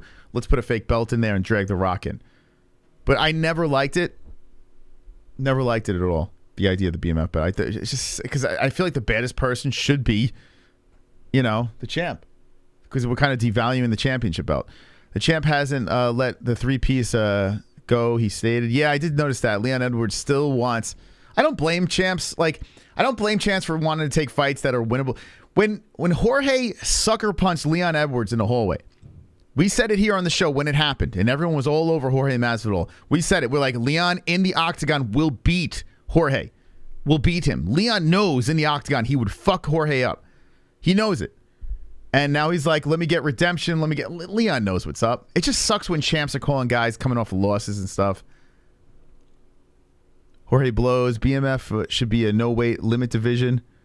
Yeah, I guess that's bad, right? You'll fight anyone, any weight. Jorge may have a better chance against Chandler than Burns. Yeah, I would agree. I would think Jorge versus Chandler is a competitive fight. That's not a layup for Chandler. In fact, I think I pick Jorge. I think I pick Masvidal over Chandler. Unless Chandler goes hardcore wrestling, I think I actually pick Jorge. It's a fire fight, but no BMF belt. It's a little silly. BMF is for journeymen, not hype trains. Yeah, it should be called the journeyman belt. The gatekeeper belt. BMF should be open weight once a year. I'm not a big fan of open weight. I don't know. Do you guys really want that? I don't feel like I need it. Like, look at Greg Hardy fighting that, was it whatever the guy's name, something Jr. I mean, there's a reason why there's weight classes. So I don't know if I need open weight. I wouldn't mind seeing that, but I think 3 rounds would be sufficient. Bring the dogs out. Is Masvidal in legal trouble? Yeah, he's still trying to make sure he clears his name with the law. Yeah, he's bigger. And his slugfest, Jorge beats Chandler. I agree. Says Randy. Yeah, I mean, I would go, like, I would really heavily lean towards Masvidal in that fight. I think Masvidal is just a smoother striker, and he's got serious power. I think if he could stop a couple of takedowns here and there, I mean, he could drill a fucking knee into Chandler's face. Sometimes the smaller guys are stronger and faster. Yeah, if Chandler goes into that fight and tries to do what we beg him as Chandler fans to do, I understand he wants to put on a show, but if Chandler fought smart against Poirier, Chandler could beat Dustin Poirier. But the reason why I picked Poirier is because Chandler was not going to fight with the brain. He was going to fight with the heart. And if you're going to fight with the heart against Dustin Poirier, you're going to lose. How can you beat the baddest when you sucker punch Colby and Leon? How can you be the baddest? I'm sorry. When you sucker punch Colby and Leon. I know, right? I know. I mean, I don't understand. Like, I never understood the hype of Jorge. I understand, like, he beat Darren Till in his backyard. He did the 3-piece in Minnesota. He kneed Askren's face. It was all smoke and mirrors. All smoke and mirrors. We saw it from the beginning. I got shit on many times from the Jorge fans. But who got the last laugh? This guy. The Fuko Friday Immortal Sonosi, you just don't understand that street mentality, says Damn Savage. That's right? Because on the street, anything's fair game, even if it's a sucker punch. I think sucker punching someone is probably the lowest of the low. You know, and like I said, I met Jorge. He's actually a really nice guy. I'm not saying Jorge's a piece of shit or anything like that, but that was a piece of shit move. No matter how much you hate Colby, square up, and you had your chance in the octagon. You know, it's just like, fuck, man, Jorge, what are you doing? Khamzat agrees to fight UFC champ Alex Pereira. So, like I said earlier in the stream, I'm a fan of Khamzat. I like Khamzat, but I liked active Khamzat. I didn't like million call-outs and missing weight Khamzat. I want a guy that gets in there regularly and fucking smashes. And Khamzat could be that guy, but we have a problem.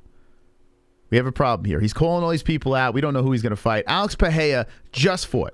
He just fought Israel Adesanya. 5-round fight, knockout. I don't think Alex took serious injury, but for Alex to just quickly turn it around for a fight in December, which I would love to see, of course, against Ham, I would say yes, make that fight happen. But if you're Alex, why in the hell would you do that? The ball's in your court. Why would you say, yeah, in 3 weeks, let's fight Khamzat Chimaev? It's the dumbest. It would be the dumbest thing for Alex to do. Dumb. Now, if he took that fight, it would be savage. It would also be stupid. Alex would never take that fight in 3 weeks' notice. I would love to see the UFC dump a bunch of money and say, yeah, go ahead, do it. Make Khamzat fight him. Alex would be a fucking knucklehead to take that fight. So, listen, it's just a bunch of nonsense. This Khamzat tweeting and calling out and wants to fight all these people, but fights are not happening. Fights that couldn't realistically be put together. It drives me fucking nuts. And it's honestly making me start to dislike Khamzat. I am a Khamzat guy still, but it's pushing me away. I need Khamzat to get in there and do his thing. When he beat Burns, I'm still Team Khamzat. I thought that was a banger of a fight. And it showed Khamzat had the heart. And it put Khamzat in a place where he looked that he could be beatable. And it put him in, awkward situations. That's what I wanted to see. Khamzat still prevailed. He goes in there, he mauls Kevin Holland, but he missed weight by 10 pounds. So yes, would I like to see Khamzat versus Alex? Yes. But that's not going to happen. That's not happening. He's calling out Colby. He's calling out this guy, that guy. No one's going to take the... he's calling out people that aren't going to take the fight. So we need to get this man a fight immediately, ASAP. He needs to get back in there, make whatever weight he's going to fight at, and that's that. What do you guys think? I mean, I think we all would like to see Khamzat fight Pereira. That'd be fun. But it's not going to happen now.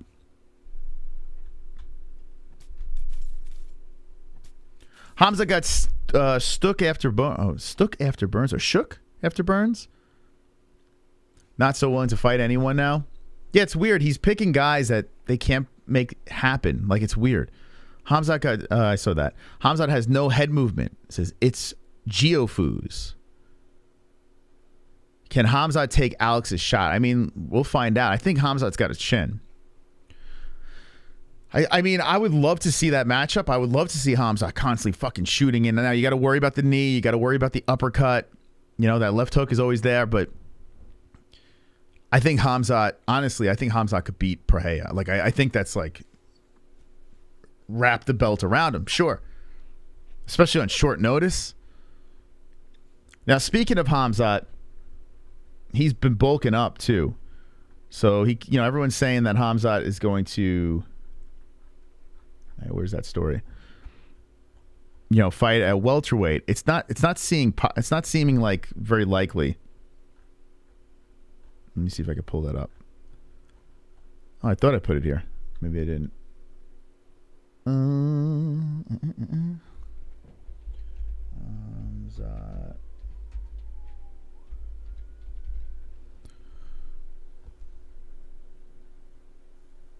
Yeah, let me know who would you pick. I see a bunch of people picking Alex. All right, let me know who you pick. Alex probably put 30 pounds back on. He can't cut again. Yeah, that's another thing too. Yeah, Alex cutting weight, it's impossible. Chris Curtis should call out Khamzat at 185. I mean, it would be badass. They've trained together.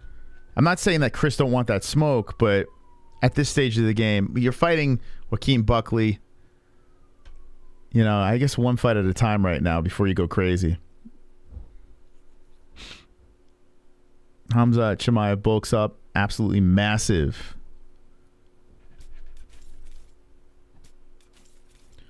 So Khamzat Chimaev, let's see, where's that pick? All right, here's him and Hermanson. Oh, where's the fucking picture? There's a picture of him sitting down where he's like all jacked up.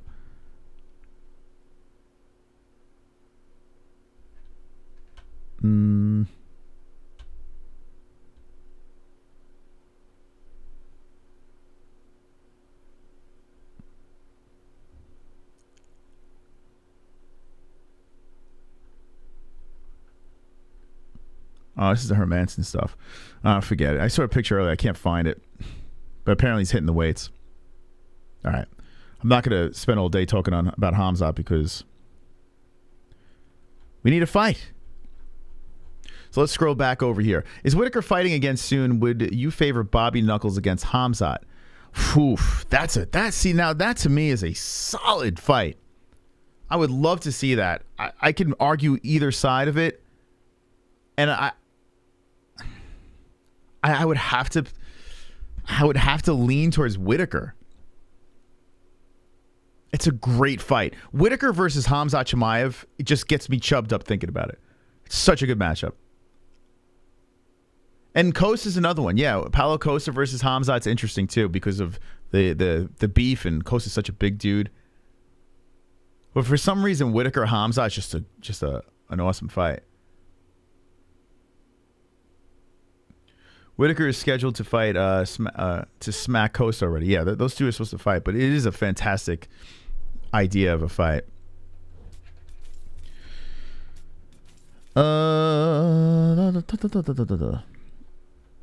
Okay, let's scroll through. Let's see what else I missed over here.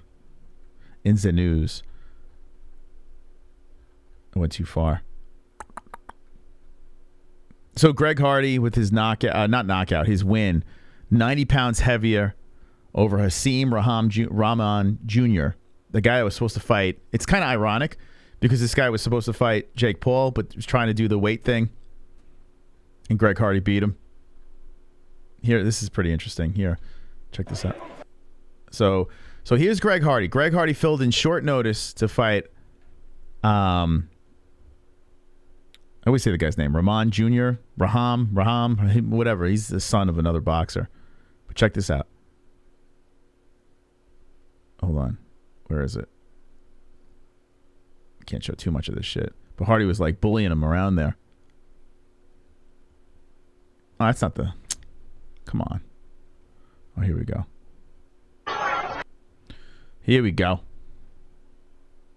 So here it is. So I'm going to, we can't really like show this shit. So I'm going to try to. So Hardy coming over. No, Rahman coming over to right. Oh, no, excuse me. Hold on a second. Here we go. This is not a great angle, but whatever. Comes over to the right, and then Hardy tags him back. But bang, just steps right into it, and bam, there he goes down. Greg Hardy standing over him. Now, that wasn't a knockout. It went to a decision. But Hardy coming over there and smashing him.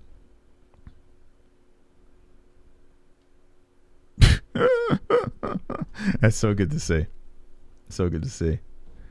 So Greg Hardy gets the win over there in an event that I was just kind of scrolling through the results, like Ice Poseidon and all these guys. It was the same event that KSI and Dylan Dennis went back and forth. If you guys want to see that. Did you guys see that yet? I mean, I'm pretty sure everyone's seen this already, but we haven't really played it over here. It looks like they're trying to put that shit together. So, here, look at this with Pitbull.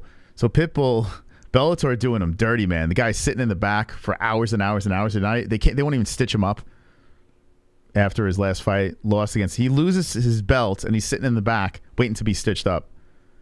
It's crazy, Bellator, man. We got to pull it together. Yo, check this out. This over here. So, Ryan Garcia, if you're not familiar with boxing, this Garcia kid, he's a young kid, flashy.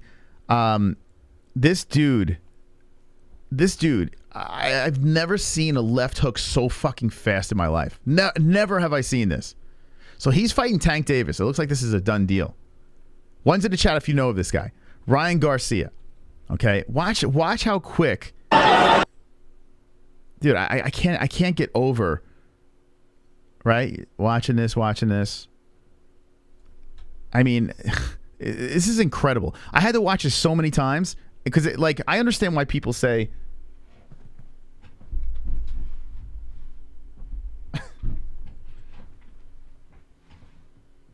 I understand when people say dive in boxing. I get it because there's a lot of suspicious things going on here. And when you watch this clip in real time, you would say dive. But watch this.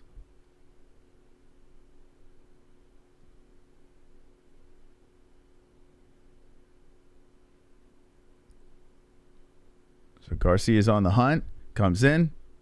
Okay. He's down. Did you see it? I'm like, what the hell was this? Watch it again.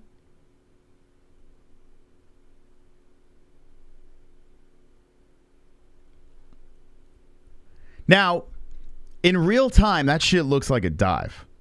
In real time, you don't even see my man go down. Like, you don't see what made him go down, right? So watch this little slow motion here. So he comes over. Dude, this is incredible. This is incredible. He comes over as he's coming in, right? See, look, he goes down there. But watch this. I got to zoom in on this so you can see this. Dude, this is fucking unreal how fast this kid is. You have to slow this down so much in order to see it. So he comes in, right? Watch, as my man's about to step in, look at here is the left is cocked back. This left over here is cocked back. Watch this. You have to literally, and he hits him right there. And there's a delayed reaction, and my man goes down. Dude, it is nuts. Look, there's where he gets connected. Here it comes. Look, see, there it is. There it is. It's coming in.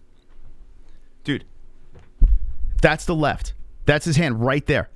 It's about to connect. Dude, he just comes in like this tight hook. Here we go. Watch, comes in, bang, he's hit there. And he's like, what the fuck just hit me? Look, he does the little deer legs and goes down. Dude, what the hell? I saw other slowdowns of this, and I'm like, my mind is blown. This shit is incredible. I'm going to play it in real speed again. This is how fast this kid is.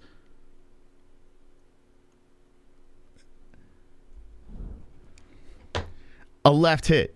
There are other videos where they slow it down, frame by frame, and you could see that connect. I can't get it perfect over here, but I'm showing you the arm come in. Dude, it is nuts. Here he comes, coming in. Bang. You could actually see it. As he comes in. Right. Oh, fuck. Right there. So you could see the left. You could see it right there. Connecting, like, I don't know if it's on the temple or on his cheek. Dude, it just shut him off. Crazy. Crazy. You notice the first time? No way. No, the human eye doesn't even see it. It doesn't even see it. It's just bonkers. Bonkers. So this is Ryan Garcia. Young kid. Got like a YouTube following, but he's an actual boxer. And Javante Tank Davis. That's next. Take my money. I'll watch that one. Dude, nuts. So the left hook at first, it doesn't look that powerful. No, it's precise and fast. Hits him right on the off button. My man, like the delayed reaction to how this guy went down. Now, that is the sweet science. Absolutely incredible. Get this back on screen here. Absolutely incredible. But yeah, I bet if you see the other angle a little bit clearer. But yeah, it's nuts. So they're gonna put that shit together. Hope that fight happens. They said it is. So here's the deal. And now another sweet punch over here. This is fucking crazy, man. This is so dumb. So the weigh-ins before that, you know, the Greg Hardy experience and the YouTube boxing experiment. Wonderful, wonderful. So Savage put something in the Discord regarding Khabib talking about Volk and Oliveira. So damn, that was fast. Imagine if he had gift gloves. Garcia said he wanted to fight MMA. He actually said he says he wants to finish his career in the octagon. Take my money. Bring him in. That kid hits. Like, if you've seen his like viral videos on YouTube, the kid punches so fast. Thank you, Sonosi. Appreciate that. What did Khabib say here? Let's see.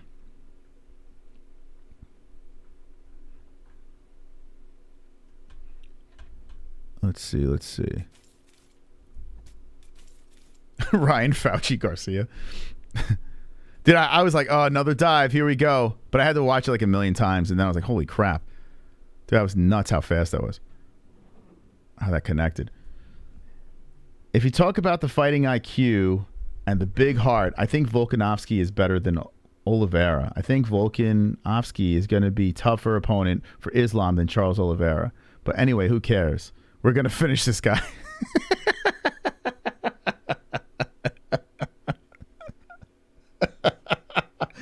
You know why he's saying this? It's pretty simple.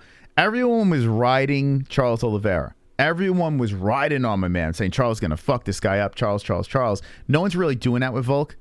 You know, I feel like people are now on the Islam train. Khabib's not stupid.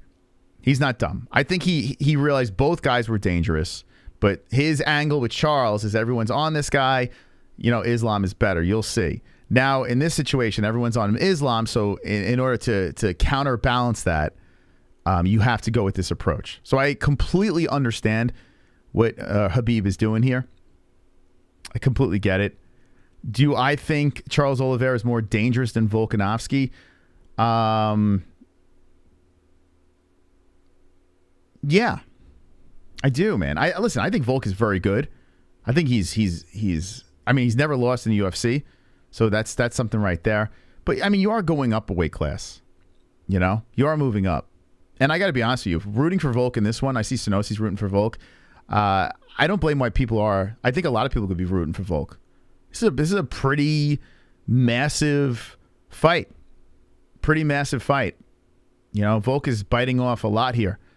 So is he biting off more than he can chew? We'll find out. But I get what Khabib's doing. I don't think Khabib thinks Volk is like that much more dangerous. I think I don't know. I think he's playing the game. I see Volk beating Charles. I would pick Charles. See, this is like recency bias bullshit. I would pick Charles. I would at 155. I know Oliveira Used to fight at 145. But at 155, I pick Charles. I do. I think he would give Volk his first loss. I truly do.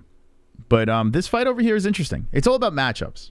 You know, you got to remember, not one, you know, if one person could beat another person, that doesn't necessarily mean if you lost to this person. Like, you know, MMA math doesn't always work. But, I mean, it's just so funny how people just are, like, all of a sudden off Oliveira, you know, because he lost. They're just off on him, the guy. Oliveira is still a very dangerous competitor. But Volkanovski, listen, he's never lost in the UFC, so I get it. I get why people are high on Volk. Do you think Volk beats Makhachev? Anyone in the chat? Who thinks Volk beats Makhachev? It's a fantastic fight, man. I'm leaning towards Islam, but there's a part of me that kind of wants to figure out how I'm going to pick Volkanovski in this fight. I guess I can go with the whole fact. I pick him until he loses. But watching, like, you watch the second Holloway fight, Volk is beatable. In fact, I think Volk lost the second Holloway fight. You know what I'm saying? Like, he's not, like, he's gotten better for sure. He's a beatable guy. I'm rooting for Volk. Hell no. Charles beats Volk, and Charles is still Islam's biggest opponent. I met Habib. He's the most overrated dork on the planet. Chris probably has dreams of doing streams. I got to be honest with you, like, I have to unplug eventually. I'm way too plugged into this shit. It's just dumb. It's just dumb. He won't beat Islam. Let's see. But he'll give him a tough fight. It won't be easy, but it's always possible for Volk. Dude keeps improving. Yeah, I mean, he's never lost in the UFC, so you do have to give him that respect. Max beat Volk in a second fight. Yeah, I agree. Volk a beast, but he lost Max 1 and 2. I mean, yeah, you could argue the first. I think the second one's more debatable. Islam beats Volk every round. Volk said ASAD, or he's trying to say USADA, woke him up in the morning on Max 2 fight, but he didn't say nothing until he won the third. Volk has the tools to beat him. Moss needs a good fishing vacation. Yeah, I need to, like, I want to go to the Grand Canyon again. Like, that's what I want to do. It's just a matter of pulling it together. But I want to get, like, you know, I think everyone should go to the Grand Canyon. Like, if you want to unplug, you need to just go to a big hole and stare at it. It's the most beautiful, peaceful, resetting experience. I need it so bad. I didn't go last year, and we've been going like 2 years strong. We've taken like little breaks here and there, like gone to New York and stuff, but never had like a full mental reset. I feel like everyone needs it. I need it. I know that. Okay. A little sidetracked over there. We were showing this here. Dylan Dennis and KSI.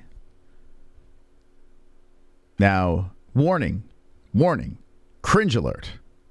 I'm saying, look, it's small in person, bro. I'm excited. Yeah, no, I'm excited. You guys sign the contract right now. No, pussy, stop. Yeah. Let me choke you out right here. No, you don't need to. No, yeah. Fuck. This fucking guy, Dylan Dennis.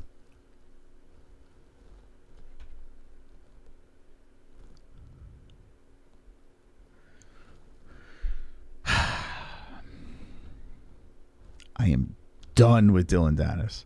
And I'm done with YouTube boxing. I'm done. Like, I'm done. Jake Paul's the only one that's making it kind of interesting, but I don't give a fuck. I can knock you out if I want Yeah, to. do it right now. What, right now? Yeah. Well, a little slap. Yeah, no more. Get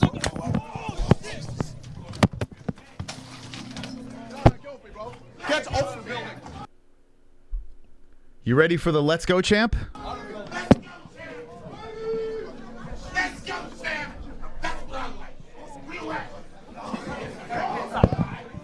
So Dennis is like doing this DIAZ thing where he's going to all these events and just trying to be the center of attention, start fights.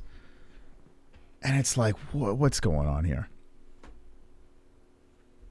Dennis is a cancer. Yeah, it's just, I bet even Conor's like, oh my God, what are we doing here? So Dennis is trying to get this going. KSI is like, you got, what's his name? I forgot his name. The boxer. He was in the corner of Greg Hardy. What's his name? Help me out. The Let's Go champ guy.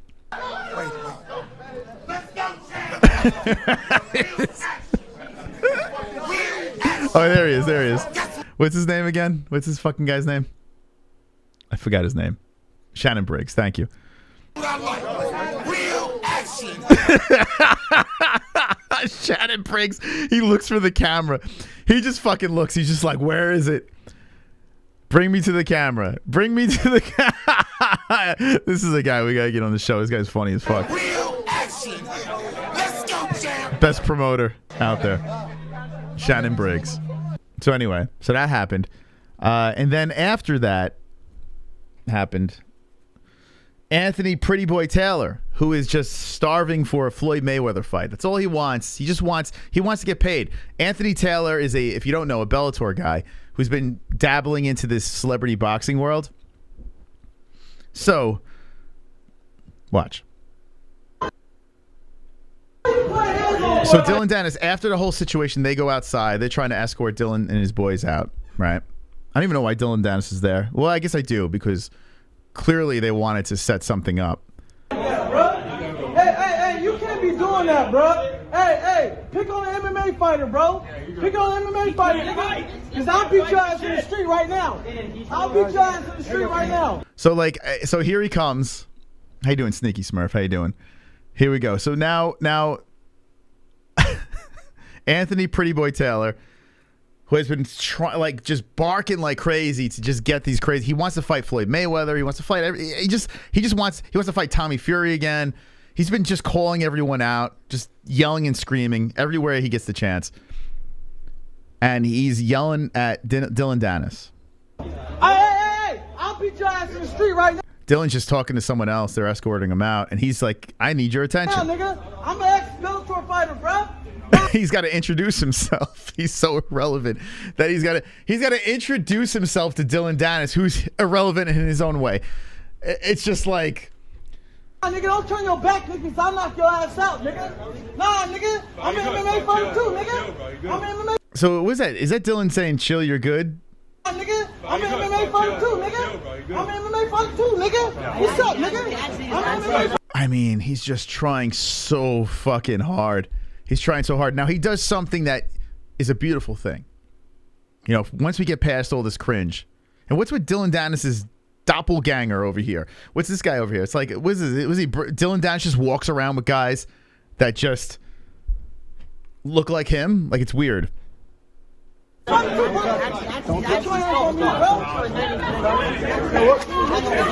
Dylan doesn't want the smoke. He's like, what's going on here? But now enough shoves by Anthony Pretty Boy Taylor. You have just awoken the GOAT, Dylan Dennis.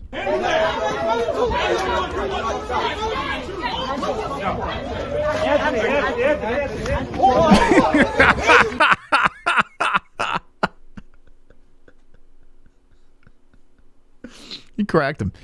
He fucking cracked Dylan Dennis. Dylan didn't want any part of it. He's like, I did my thing. I sold the KSI fight. I'm leaving. And Dylan Dennis did one for the internet. He did it for MMA Twitter.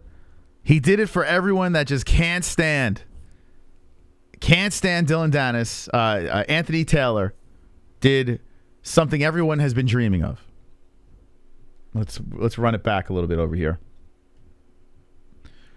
So here he goes. He's chomping at the bit. There it is. There it is. It comes in. So here we go. He comes in. Anthony Taylor with his nice snug shirt. Dylan Dennis like, he'll be back. He'll be back. And Anthony's like, no, fuck that. Watch out for my right hand. And bang, bang, comes in fast and hot. Sends Dylan to the truck. He hit him so hard, you'll see. Dylan Dennis starts talking like Johnny Depp from Pirates of the Caribbean. He starts, all of a sudden, he's like Captain Jack Sparrow. He hit him so hard that happens. We'll show that in a sec. So now fake Dylan Dennis comes into the mix. Beardless Dylan Dennis. I don't know where this guy came from. People are... Dylan comes in, throws a black guy on the ground. The black guy's just trying to fucking stop everything. And Dylan's like, let me push you to the ground. You're not looking. All hell's breaking loose. Let me push a black guy in pink pants down. Here it comes.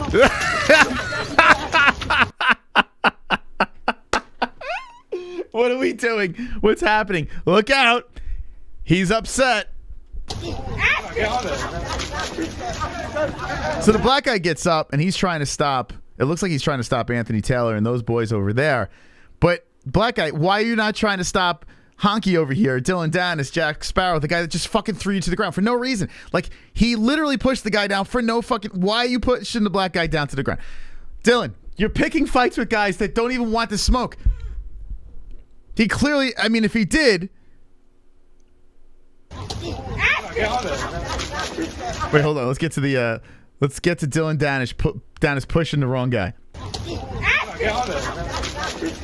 right, hold on a second. Hold on a second. You gotta back up some more. So here's the here's the punch. Okay, this guy's just trying to. He's just trying to.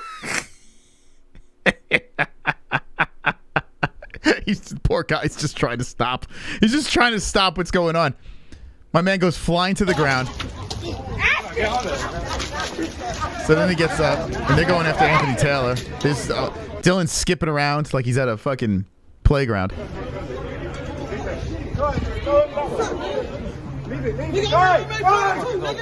I'm an MMA fighter too, N-word. No one gets paid. And this guy's like, no one gets paid if you keep this up. We sold the fight already. There's no reason for this. No one gets paid. No one gets paid. Shut up,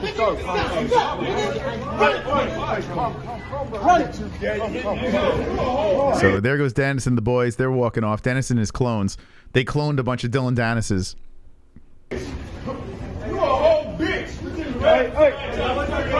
Someone's a hoe bitch. Dylan, can I get some comments for IFL TV?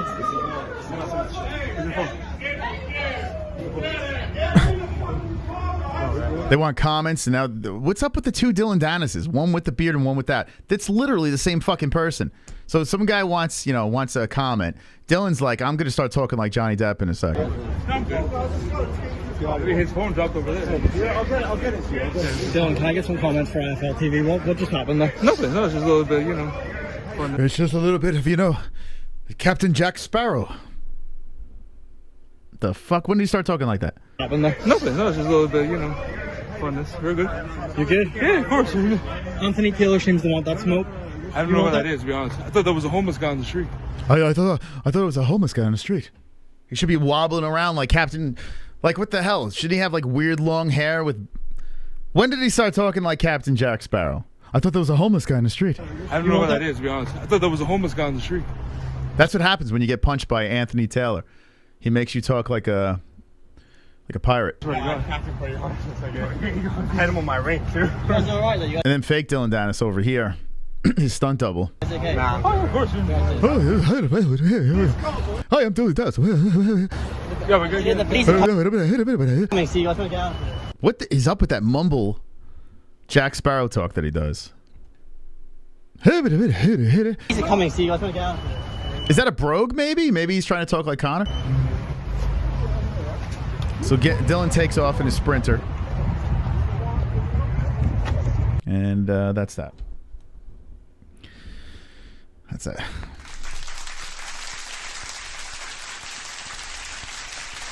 The mighty Dylan Dennis, the undefeated Dylan Dennis, getting smacked around by Anthony Pretty Boy Taylor.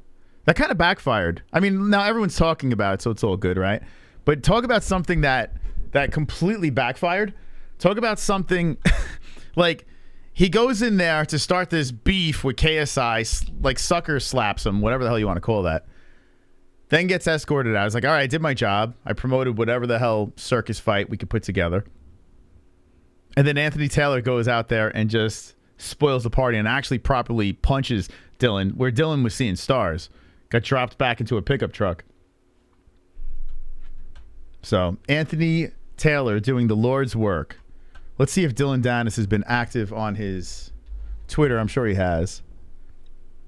A guy that hasn't fought since when? When did Dylan Dennis fight last? Here you go. It's official. Dylan Danis versus KSI. Now, if this fight actually does happen, which I won't believe it because Dylan hasn't fought in how long?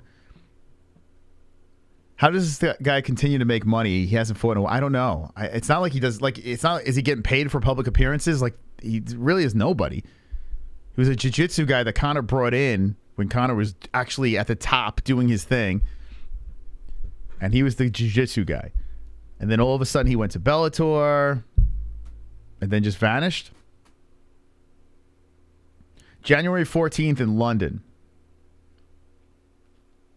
I'll believe it when I see it.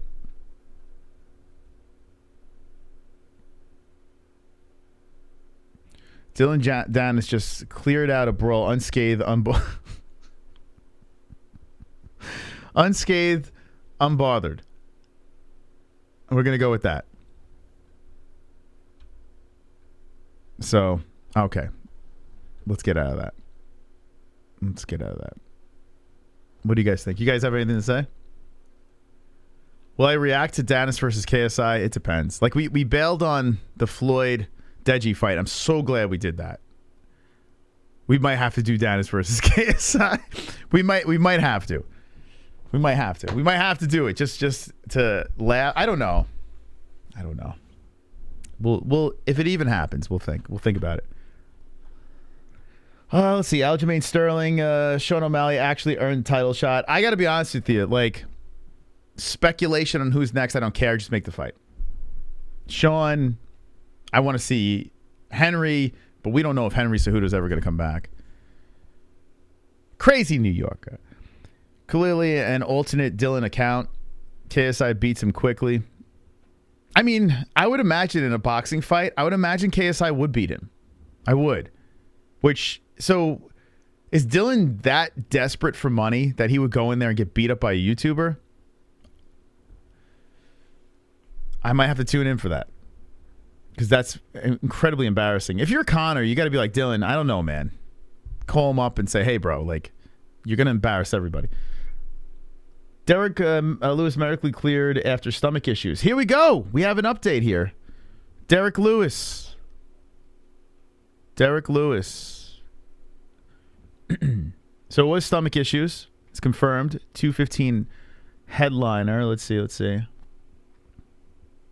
The details around Lewis's health were unknown immediately after announcement, but Dr. Jeff Davidson, who worked with the UFC, told MMA Junkie after the event the Black Beast had been hospitalized with stomach issues. Dr. Davidson, let's see, cleared. Subsequently cleared of the issues and has been released from the hospital. Okay.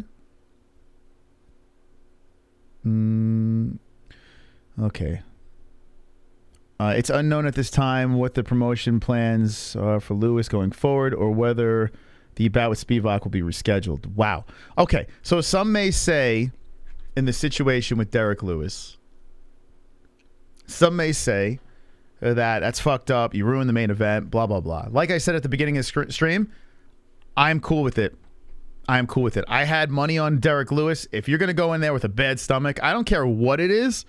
If you're going to go in there with something that's going to affect my bet, pull out of the fight. So Derrick Lewis pulls out. Here's the question, guys. At 37 years old, Derrick Lewis, you know, he's been a little up and down lately. Lost some really big fights. What do you think? Are we nearing the end of the Black Beast? Are you upset that he pulled out of the fight for having to take a shit or something? What do you think about Derrick Lewis? I'm cool with it. I give him a pass. He didn't listen. Yeah, the card got a little, a little ruined, but it is what it is. He missed the main event due to mud butt. That killed the card. Eat your veggies. Don't be a Lewis. I think he needs to be done, says Randy Allen. So Randy had enough. Yeah, it doesn't seem like he has the best of diets. Doesn't see that. I'm going to look at his Instagram and see if he threw up anything on it. Actually, I think Real Fight Talk put something up. Hold on. Let's see.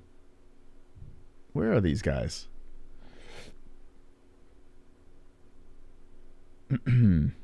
Every time These guys, Real Fight Talk. Anytime I try to, I think they're like shadow banned and shit. They put up. These guys are wild, man. Yo, this guy that runs this account is off his rocker. Like every once in a while, he'll slide into the DMs and show us something that got canceled or something. He's fucking funny as all hell. He's got balls of steel. Go follow this guy on Instagram and make sure, I don't know, you have a bell rung for notifications because he puts the most controversial shit on Instagram. Balls of steel. Real Fight Talk over here is his Instagram. Real Fight Talk. Go follow him. Friend of the show, I'd like to say. But he found a picture of Derrick Lewis. Here's the real reason why his stomach was bothering him. Derrick Lewis had a big box of Popeye's chicken.